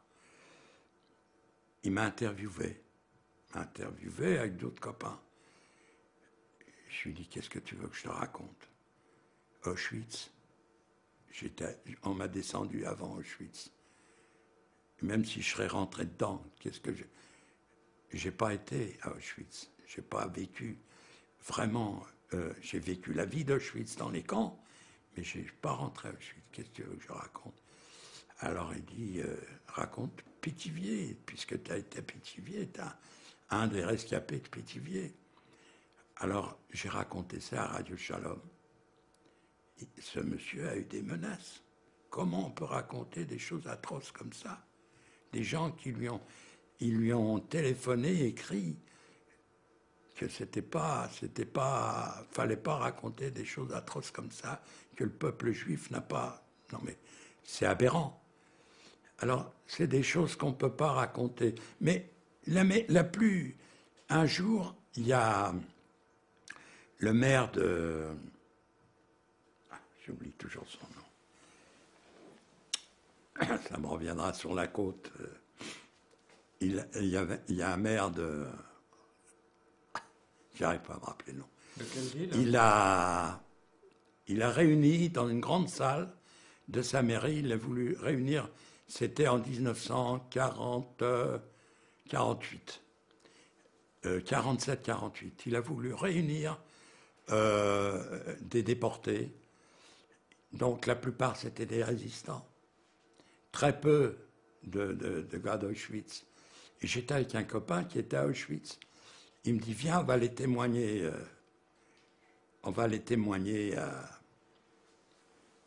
Ah, je ne me rappelle plus du nom ni de la ville.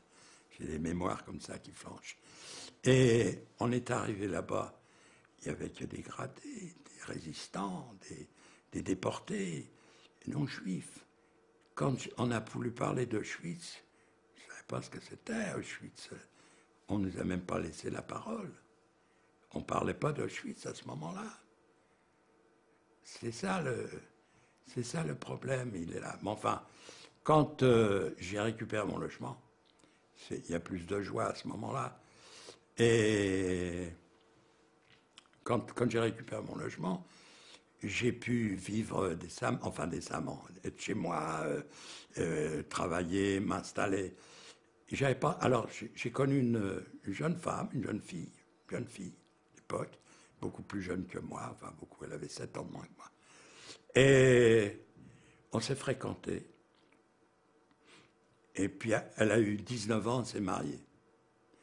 Alors j'ai dit, tiens, j'ai appris ou on m'a dit qu'il y avait des meubles aux Juifs dans un hangar, ce qui avait été pris aux Juifs, et si on reconnaît ces meubles, on peut les récupérer. J'étais avec elle, et c'était, je crois, un hangar vers la gare d'Orsay, par là, je crois, je ne me rappelle pas. Et on est rentré, et on nous a demandé, vous avez été spolié? J'ai dit oui. Et en quelle année? J'ai dit en 42. Ah, il dit, ces meubles-là, ils ne sont plus là, mais quel quartier vous étiez? On était du côté du Père-Lachaise, Ménilmontant. Oh, il dit, ces meubles-là, ils ne sont pas parvenus là, ils ont été détruits. Il n'y avait rien de valable. Donc ici, il y avait des pianos, il y avait toutes sortes Et alors, il me dit, si vous voulez, vous pouvez choisir 2-3 meubles. Alors, je n'ai pas pris un piano, j'ai pris un cosy. À l'époque, c'était des cosy. Une armoire et un petit lit. Il faisait 90 cm, pour vous dire. Et il m'a demandé 80 000 francs de l'époque. Je ne sais pas à quoi ça représente maintenant. J'ai dit, j'ai pas d'argent. Il m'a dit, je ne peux pas vous donner de... Il m'a demandé, je vous jure, c'est vrai. Et ma tante m'a prêté 80 000 francs, j'ai été chercher les meubles. chercher les meubles. Alors, quand vous êtes rentré, Monsieur Nisenman, vous ne m'avez pas dit exactement à Paris, le jour où vous arrivez à Paris, après toute cette période, où vous allez précisément. Est-ce que vous passez par l'hôtel Lutetia notamment? Non, justement, quand je suis arrivé à Paris, j'étais arrivé tout seul par le train d'Annemasse. À toutes les gares, il y avait la fanfare pour ceux qui étaient soit prisonniers ou déportés. Et après, ils ont enlevé les fanfares, ils ont mis un disque. Ils ont mis un disque. Alors, c'était la Marseillaise en disque. Et bon, les petits piou-piou, il faut y penser. Ils avaient, au bout de 5 ans, certains qui étaient plus de 7 ans prisonniers. Hein? Alors, le train a continué. Je suis arrivé à Paris. Alors bon, j'étais me présenter à la gare et on m'a dit il y avait un autocar qui était là pour tous les prisonniers. Je suis arrivé avec des prisonniers aussi. Et on m'a emmené au Gaumont Palace. C'était un cinéma qui se trouvait à Clichy, là, dans la rue Clichy, je crois. Gaumont Palace, il y avait, je crois, 5000 places ou quelque chose comme ça. C'était immense. Et il y avait beaucoup de prisonniers de guerre. On leur a fait un discours, on nous a fait un discours. On nous a donné un sandwich et un ticket de métro. Et on nous a dit, vous pouvez rentrer chez vous. Ça, c'était les prisonniers, j'étais parmi eux. Mais tous ceux qui ont été rapatriés en tant que déportés, soit je ne sais pas comment, par la Croix-Rouge ou qui se sont présentés, je ne savais que même pas l'hôtel Lutetia existait, je me serais présenté, peut-être qu'on m'a accepté pour rester quelques jours là-bas. Mais là, j'ai eu un ticket de métro. À partir de là, c'était pas de chance. Autant j'ai eu parfois dans des convois où j'étais déporté un peu plus de chance que d'autres. Là, c'était pas de chance. J'arrivais, malgré que c'était déjà, on m'avait retapé au commando, au stalag, j'arrivais toujours, j'avais du mal à marcher. Et je suis resté comme ça. Et après, on m'a dit que place Gambetta, il y avait le Lutetia, un hôtel, qui servait à tous les déportés prisonniers qui n'avaient pas où aller. Je me suis présenté place Gambetta, 20e, et ils pouvaient. J'ai donné 1000 francs pour la caisse des écoles. Et alors, ils m'ont accepté, et ils m'ont donné des bons pour manger midi et soir. Et c'était une chambre d'hôtel. Et une chambre d'hôtel qui était réquisitionnée, j'étais là avec un prisonnier. Et une anecdote, j'étais malade, j'avais attrapé froid, et j'avais de la fièvre, et j'ai pris 2 cachets d'aspirine.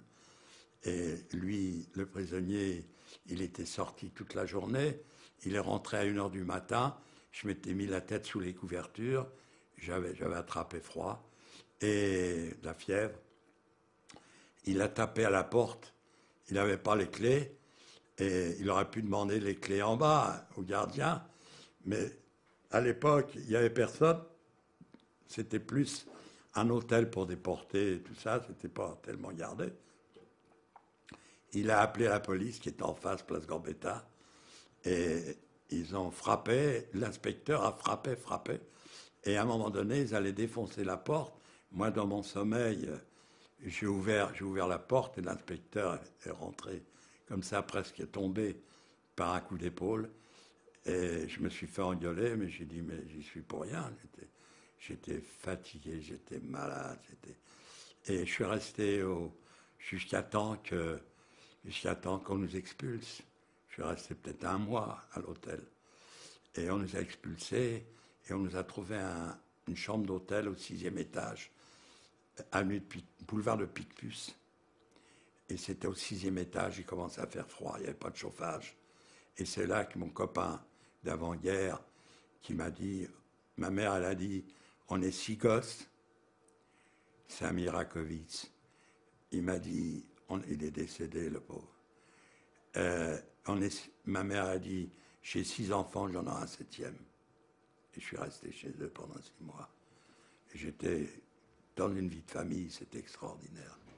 Et l'autre question, c'est comment vous avez appris formellement la situation de votre famille? Est-ce qu'on vous a informé? J'avais pas besoin de m'informer. J'avais pas besoin. Quand j'ai su ce qui s'était passé, Après, déjà ma petite sœur, ma sœur et ma mère, hein, on n'avait pas besoin de... Et j'ai vu tous ceux qui sont rentrés, des copains qui sont rentrés, qui étaient j'en ai un qui était justement avec mon père et ma mère, déporté, c'est le seul que je connaisse. Il y en a un autre aussi, qui est rentré de Pithiviers et du convoi de mon père. Il m'a expliqué ce qui s'était passé. Alors, même lui-même, il était avec son père et son frère, il est rentré tout seul. Ils ont été... Marcel Weinstein, il est rentré tout seul, là. Donc, il a fait tout le plus dur.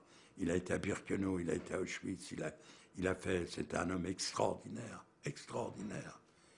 Et comment on a pu déporter des gens comme ça? C'était un homme, mais vraiment instruit, formidable. Voilà. Et bon, j'ai eu ce logement, j'ai connu ma femme, on est sortis ensemble, on s'est fréquentés. Quand elle a eu 19 ans, on s'est mariés. Bon, sa mère aussi était une veuve. Son père est mort, il s'était engagé dans l'armée en 1939. Et puis il est mort, il n'est pas rentré. Bon, encore une veuve de guerre. Et ma femme, on s'est mariés. On a eu 2 beaux enfants. Et on allait à l'école, ils allaient à l'école là où moi j'avais été, puisque j'ai récupéré un logement, à l'école de la rue Tlemcen. Et j'ai voulu, après, longtemps après, d'abord mon fils, il a fait des études au lycée Voltaire, et j'ai pas eu à me plaindre de mes enfants. Ils ont été extraordinaires, aussi bien ma fille que mon fils. Il a fait ses études là où je ne pouvais pas lui montrer, il n'a jamais demandé, on n'avait pas des gros moyens, mais s'il aurait fallu, j'aurais donné. Mais il n'a pas exigé qu'on lui donne des cours particuliers. Il a fait médecine et il est sorti dans sa promotion, il est sorti médecin généraliste. Il ne voulait pas faire l'armée et il a demandé la coopération à la place. Il est parti en Haute-Volta. Il a été en Haute-Volta faire son service militaire. Et c'est là, il m'a dit, tu sais, c'est une honte, l'Afrique, le dénouement. À l'époque déjà. Enfin, on ne va pas revenir là-dessus. Et il a fait son service militaire. Il a rencontré une jeune fille. Et ils se sont mariés, s'est installé dans le Midi. Pourquoi dans le Midi? Parce qu'il avait été en Haute-Volta et il ne voulait plus pareil avec le froid. Et puis il a trouvé des copains qui s'étaient installés là-bas. Avec son nom, Nisenman, il s'est installé dans un pays, dans un coin où il n'y avait pas de juifs. Et une anecdote, un jour, des copains qui étaient à Gréoux-les-Bains, en cure, qui sont passés par le bled où j'étais, ils m'ont cherché, ils ont demandé le médecin, comme il y avait que... c'était un petit village, ils ont demandé le médecin. Alors, il y avait 2 femmes qui étaient assises sur les chaises, comme dans le Midi, en Provence. Et il y en a une qui lui a demandé, « Il est juif, le médecin ?» Il a dit, « Oui, pourquoi ?»« Oh, il dit, ça fait rien, mais c'est un bon médecin. » Voilà la réflexion. Bon, peu importe. Et bon, il vit là-bas, il vit dans le Midi. Je suis arrière-grand-père. Je suis très heureux. Et puis voilà. Alors j'ai des questions à ce sujet. Enfin, on va y venir. C'est à qui vous avez raconté ce qui vous était arrivé pour la première fois? Quand est-ce que ça s'est transmis, tout ça? Quand ça s'est transmis, on ne parlait pas. Il y a que à Radio Shalom, ou Radio J à l'époque, où Claude Bouchaubert m'a fait parler. Mais on ne vous écoutait pas. C'était un peu la guerre de 14 quand on racontait. Souvent, on ne croyait pas. Il n'y a que les familles qui ont eu de la famille de déportés. Au Lutetia, comme on avait dit tout à l'heure, les gens, les copains, ils me racontaient ce qui se passait. Les gens, ils venaient avec des photographies pour demander « T'as pas vu celui-là, t'as pas vu celui-là, tu n'as pas vu mon père, t'as pas vu mon fils, t'as pas vu mon frère ». Ils venaient pas avec des oranges, comme ça devrait, hein. Ils venaient avec des photos pour demander s'ils n'avaient pas vu ça, tel ou tel des gars affaiblis, après tant de... Qu'est-ce que vous voulez? Ils savaient, eux, ce qui s'était devenu. Alors, ils disaient souvent, ils disaient comme moi, je disais, oh, ben, il faut attendre un peu, hein, pas tout le monde est rentré. Mais petit à petit, ses parents se sont aperçus, se sont rendus compte. Il n'y avait pas de leur faire un dessin. Ils se sont rendus compte qu'ils ne rentreront jamais. Ils ont entendu par d'autres. Après, il y a un jour, je cite, tant pis, Truche, qui était président de la Cour de cassation. Il a dit, comment voulez-vous que les tribunaux d'exception, les juges des tribunaux d'exception, n'ont pas été révoqués. Ils continuaient à exercer après la guerre. Bon, qu'est-ce que vous voulez que je vous dise?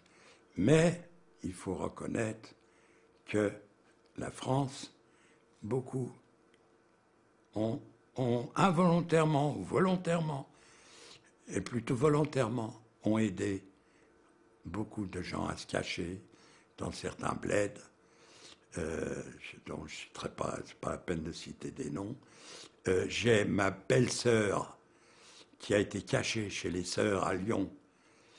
La congrégation, je crois que c'est les petites sœurs des pauvres à Lyon, qui se trouvaient en face de la Gestapo, et que ces femmes-là cachaient des blessés de la résistance. Ils cachaient des enfants juifs, ils en ont caché. Ma femme et moi, avec ma belle-sœur, on a réussi de les médailler par la médaille des justes et planter un arbre en Israël, la médaille des justes, et on a fait une cérémonie où il y a 252 congrégations dans le monde, des petites sœurs des pauvres de Lyon, et ils ont envoyé des délégations de partout. Ils en ont profité pour faire un congrès, et on a fait un film de tout ça. Et la mère supérieure, elle était sur une grande photo, un poster, et il y avait une des sœurs qui avait, avec la mère supérieure, qui avait caché des enfants juifs. Ça, c'est formidable. Et alors, à votre femme et à vos enfants, mais d'abord peut-être à votre femme, est-ce que vous avez raconté et quand? Mais ils étaient imprégnés, et tout le temps, j'avais toujours oublié de dire quelque chose. Je racontais, mais les gosses, quand ils étaient plus petits, je leur tournais à la rigolade. Pas la rigolade de ce qu'on a fait avec les 6 millions de juifs, mais de ce qui m'arrivait. Vous savez, quand maintenant, peut-être il y a encore 20 ans, quand on se racontait entre copains déportés, on disait, tu te rappelles, Maurice, quand tu as reçu les 25 coups sur les fesses, et on se marrait. Mais croyez-moi, 25 coups sur les fesses, un coup de bâton, et croyez-moi, il fallait que le gars il tape fort, c'était un déporté qui le faisait, il est obligé de le faire, sinon c'est l'SS qui le faisait, et il tapait encore plus fort. C'était à chaque coup qu'il recevait, c'était comme si on nous enfonçait un couteau dans le ventre. Mais ça, c'est... Alors moi, nous, on tournait ça un peu à la rigolade après, mais c'était affreux, hein, croyez-moi. Mes gosses, selon l'âge, je leur racontais, je ne les ai pas imprégnés de la déportation. Après les bouquins que j'avais ou que les copains écrivaient, ils lisaient. J'ai écrit un tout petit recueil, un petit livre, que j'ai donné à mon fils, en abrégé, de tout ce qui s'est passé au camp. Il y a 40 pages. Ça fait 20 pages, deux de chaque côté, 40 pages. C'est un tout petit livre. J'ai donné à mon fils et mon petit-fils l'a pris. Il l'a emmené au lycée. Il avait 11 ans. Il l'a emmené au lycée et son prof lui a demandé ce que c'était comme machin. Le prof l'a lu. Et il l'a fait passer à tous les élèves une semaine. Chaque semaine, il n'a pas voulu en faire d'autres, que chaque semaine, une famille prenne ce bouquin chez lui et qu'il le lise, ce petit livre. Beaucoup de profs nous aident, nous ont aidés et nous aident. Des écoles où, avec ma femme, de l'école de la rue Tlemcen, on a mis la première plaque. Il y avait d'autres plaques. Il y avait, dans le quartier du Marais, il y a eu une plaque pour les enfants juifs de l'école Saint-Gervais, hospitalière Saint-Gervais. Mais cette petite plaque que nous avons mise rue Tlemcen a eu un retentissement que, ensuite, des professeurs de la rue Gélin-Croix, Pierre Cordelier par exemple, ou l'adjointe au maire Catherine Vieux-Charrier, ils ont regardé dans leurs archives et se sont aperçus qu'il y a énormément d'enfants juifs qui ont été déportés. Ils ont fait des dossiers et on a fait une plaque et on a commémoré ces plaques rue Gélin-Croix, rue de la Mare, enfin le 20e. Maintenant, toutes les écoles qui ont eu des enfants juifs déportés ont une plaque. Et vous me direz, mais on leur doit bien ça. Avec tout ce qu'on a pu faire à ces gosses, on leur doit bien ça. À l'intérieur, maintenant, les mamans qui viennent, qui amènent un petit pain au chocolat à 4 heures à leurs enfants qui attendent nos gosses, qui, croyez-moi, à Pétivier, les mamans n'avaient pas de petit pain au chocolat à donner à leurs gosses. Et là, quand ils viennent, ils lisent cette plaque. On leur doit bien ça aux gosses. Alors, mes enfants à moi, ils pouvaient raconter mes histoires, ils les savaient par cœur. Je ne les ai pas imprégnés, mais ils savaient mes histoires, ils connaissaient, ils savaient ce qui se passait. Ils me posaient des questions des fois. T'as été là? Oui. Alors qu'est-ce que tu as fait là-bas? Bon. Donc c'était par bribes, ils apprenaient toute cette histoire, ils l'apprenaient. Donc je n'ai pas élevé mes enfants dans une religion ou une autre. Ils sont athées. Mon fils, il s'est installé en Provence. Il y a des harkis. Où il y a des maintenant, à l'époque, on s'est installé il y a 20 ans, 25 ans, il y avait des harkis qui vivaient, c'était affreux. On les laissait pourrir, les juifs et les arabes. Mais ce n'est pas les juifs qui leur ont fait ça. Les harkis sont venus en France, ils ont été dans des champignonnières travailler là-bas. Bon, il n'avait même pas de couverture sociale. Quand mon fils, on l'appelait, il y allait, il ne leur demandait pas d'argent, je vous assure que c'est vrai. Il ne demandait pas d'argent. C'est l'éducation d'un gosse. On lui a inculqué l'amour du prochain. C'est ce que d'autres ne font pas. C'est pour ça que vous entendez bêtement des sales juifs ou des choses comme ça. Ça ne devrait pas exister. Il y a eu, avec le préfet Papon, ce sont 200 Algériens qui ont été foutus dans la Seine, noyés. Tout le monde le sait. Quand on a eu le procès Papon, on aurait bien voulu qu'ils se joignent à nous pour défiler. Il n'y avait personne. Bon. Quand on dit, nous on vise Israël, je ne dois pas en parler, je ne suis pas pro-israélien aussi, puisque je suis juif.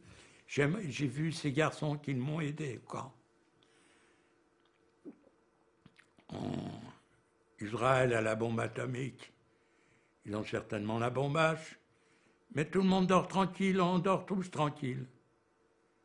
On n'a pas peur. Mais si un autre pays a seulement le nucléaire, seulement civil, on tremble. On tremble. Qu'est-ce qui serait passé si Saddam Hussein aurait eu... Il aurait fait à l'époque, clé en main, une centrale nucléaire. C'est des bêtises, mais tout ça, ça me travaille. Tout ça, ça me travaille. Quand je me réveille la nuit, souvent, je suis pas à plaindre. Je vis normalement et tout. Je vois mes petits-enfants, je suis heureux et tout. La France, c'est un beau pays. Mais si on ne fait pas de conneries, si on continue les conneries, on va se retrouver un pays sous-développé où le chômage, il n'y aura pas des millions de chômeurs. Mais si on fait des conneries, il y en a malheureusement beaucoup plus. Mais ce que j'ai peur, ce ne soit pas la faute des Juifs comme avant-guerre. Qu'on ne dise pas que les Juifs mangent le pain des Français. Non, je ne pense pas à ce point-là. Monsieur Nisenman, ce petit livre, ce petit récit, ce petit récit que vous avez constitué, ces 40 pages que vous avez écrites, à quel moment vous les avez rédigées et pourquoi? J'ai fait ce petit récit des 40 pages pour mes 50 ans de mariage. Je me suis marié dans le 11e arrondissement et je vis dans le 11e maintenant. Et j'ai voulu faire un petit livre, mais tout à fait par hasard. J'étais avec un copain où j'allais faire du ski.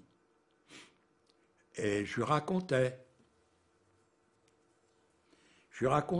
des passages, un moment où on s'arrêtait, on allait boire un coup. Tout ça, il a pris des notes. Et il l'a mis sur ordinateur. Et de là, j'ai fait un petit livre. Je l'ai donné à une copine.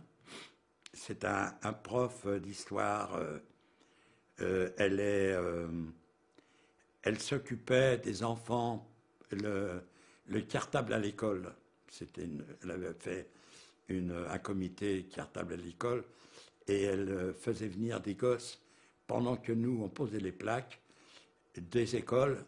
Les gosses venaient, ils allaient à l'école pour voir L'Étoile de Robinson, par exemple, qui est un film sur un gosse qui s'est caché à Varsovie, Le vieil homme et l'enfant. Il y avait aussi des films récents bon. Et j'oublie les noms, hein, c'est vrai que bon, j'ai tellement. Et elle a pris ce livre et elle faisait le cartable à l'école et tous ces gosses allaient voir au cinéma, ils voyaient tous ces films et après on allait leur expliquer pourquoi ces films et tout à l'école et après on mettait la plaque parce que la plaque ça se faisait pas comme ça, il fallait d'abord aller voir le directeur, ensuite les parents d'élèves, l'inspecteur d'académie, voir le maire de Paris. Et après, on nous donnait toutes ces autorisations pour mettre la plaque. Et ça, c'est quelle année, la plaque? Les plaques ont commencé en 95, fin 95, et elle a été mise en avril 97. Alors ça m'amène à une question. Vous savez, dans l'histoire du débat sur la Shoah, il y a plusieurs étapes. Quelles sont les étapes qui vous ont particulièrement marqué? Parce qu'il y a eu des procès, par exemple. Il y a eu des documents audiovisuels, des films, que ce soit des films documentaires ou des films de fiction.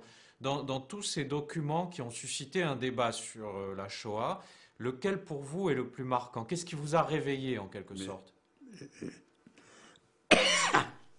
Réveillé, rien ne m'a réveillé. Hein. Je connaissais tout ça. Mais est-ce qu'on peut faire un film réel? On fait un film, on peut pas. Est-ce qu'on peut mettre... Vous savez, quand les gens y vont à Auschwitz maintenant, Ils y vont au mois d'avril, ils y vont au mois de juin. Qu'est-ce qu'ils voient? Ils voient de l'herbe, des petits oiseaux. Ils voient quoi? Ils voient des jeunes qui viennent visiter Auschwitz avec tout le respect qu'ils ont, c'est vrai, mais c'est pas l'atmosphère Auschwitz, c'était atroce. C'était, vous receviez des coups sans vous rendre compte, de par derrière, par devant. On courait, tout se passait en courant. Birkenau, on n'en parle pas. C'était terrible. Est-ce qu'on peut reproduire la réalité? C'est pas possible. Est-ce qu'on peut raconter ce que je vous raconte tout à l'heure avec les enfants, remettre en scène ça? C'est pas possible. Et moi, je l'ai vu de mes yeux, rien ne me choque. Maintenant, si on fait un film qui est fiction ou qui ridiculise ça, vous savez, ça, c'est comme la radio, la télé maintenant, où on se permet de faire voir à la télé un rabbin, je ne l'ai pas vu, je ne voudrais pas le voir, qui égorge un gosse pour faire avec le sang des matzot, et on se permet de faire des émissions anti-juives. Moi, je ne vois pas que Radio J, où que j'ai parlé contre qui que ce soit. Je n'ai jamais témoigné. Quand je témoignais, au contraire, aux gosses, quand je vais les voir, je leur dis, vous savez, vous allez voter à droite. C'est normal. Vous votez à gauche. C'est très bien. Vous votez au centre, puis un jour vous ne voulez pas. Vous retournez à gauche ou à droite ou au centre. Mais ne mettez jamais les pieds dans l'extrême, parce que vous ne leur sortirez plus. Ça, j'inculque aux gars, je leur dis mes pensées. Vous comprenez? Et ça, mais jamais on n'a parlé. Et quand vous écoutez des émissions qui sont horribles, sur les Juifs, sur Israël et tout, mais il va y avoir la paix, là. Il va y avoir la paix, on ne sait pas combien d'argent ont été détournés. Je veux croire qu'il n'y a pas d'argent détourné, qu'on a donné aux réfugiés. Mais il va y avoir la paix. Tout était prévu, tout est prévu. Il va se passer qu'il y aura la paix, et puis nous, on restera les refoulés. Ce que je voulais dire, c'est que, vous savez, il y a eu les procès de Nuremberg, il y a eu le procès Eichmann en 1967, il y a eu le procès Barbie, Touvier, Papon. Qu'est-ce qui vous a le plus marqué dans cette série, dans cette période? Il y a eu aussi la série Holocauste qui est passée, il y a eu le film Shoah de Lanzmann. Quels sont les événements dans ce domaine qui vous marquent particulièrement? Le film Shoah, ça a été moi qui peut le comprendre. Je ne sais pas si d'autres peuvent le comprendre. La réflexion des Polonais, on sait les réponses qu'ils vont donner déjà une fois qu'ils les questionnent. On sait les Allemands, on sait tous, c'est un peu pris sur le vif, parce que ces personnes ont existé. Ceux qui ont témoigné chez Lanzmann, ils ont témoigné. Il est arrivé, c'est un personnage, il est arrivé à leur faire dire ce qu'eux, ils n'auraient jamais voulu dire. Vous comprenez? Il faut savoir que quand vous voyez un film comment il s'appelle, La liste de Schindler, c'est très beau, c'est romancé, c'est tout ce que vous voulez, mais 1 millier d'êtres sur 6 millions, à quoi ça représente? Mais c'est bien, il faut que ce soit romancé, sinon les gens ne croient pas. Un film sous-titré, les gens ne le lisent pas. Il faut que ce soit sur le vif. Or, tous ces films qu'on ferait maintenant quant au procès d'Eichmann, il fallait voir comment ils ont enlevé, c'est pas pour arriver à enlever Eichmann et l'amener. J'aurais pu le bousiller sur place, il y avait moins de risques pour ces petits gars qui l'enlevaient. C'était facile. Mais ils ont voulu l'enlever pour montrer au monde ce qu'Eichmann a fait. Et on ne sait pas encore. Ça a été pire que ce qu'on pense. Et ils ont voulu. Il a dit, moi, je l'ai fait, mais je ne suis pas coupable. C'est pas... alors, et quand on sait, tous les ordres venaient, la déportation des enfants de France venait d'Eichmann et tout. Alors que le Nuremberg en a laissé même des gens... ce qu'on a fait après la libération, quand je vois des pauvres filles, quand la France a été libérée, on a pris des pauvres filles, on leur a coupé vulgairement parlé, les douilles, les cheveux, on les a rasés, on leur a rasé la boule. Il y avait parmi certains vicieux qui étaient là et qui se faisaient passer pour des FFI ou autres, et ils aidaient à ce qu'on leur rase la tête. C'est des pauvres gosses. Elles se sont fait... ça aurait été des Américains, elles seraient sorties avec des Américains. L'uniforme, peut-être pour elles, c'était quelque chose. Bon, et puis, peut-être qu'il leur prêtait beaucoup plus d'attention. Il y avait des garçons français, il y en avait moins. Donc, on leur a rasé la boule. À eux, on a fait. Mais quand on voit par rapport au procès Nuremberg, beaucoup ont été presque relaxés. Et combien il y en a qui sont partis, qui se sont sauvés. Et on les a retrouvés en Argentine ou ailleurs. D'ailleurs, Eichmann en est une preuve.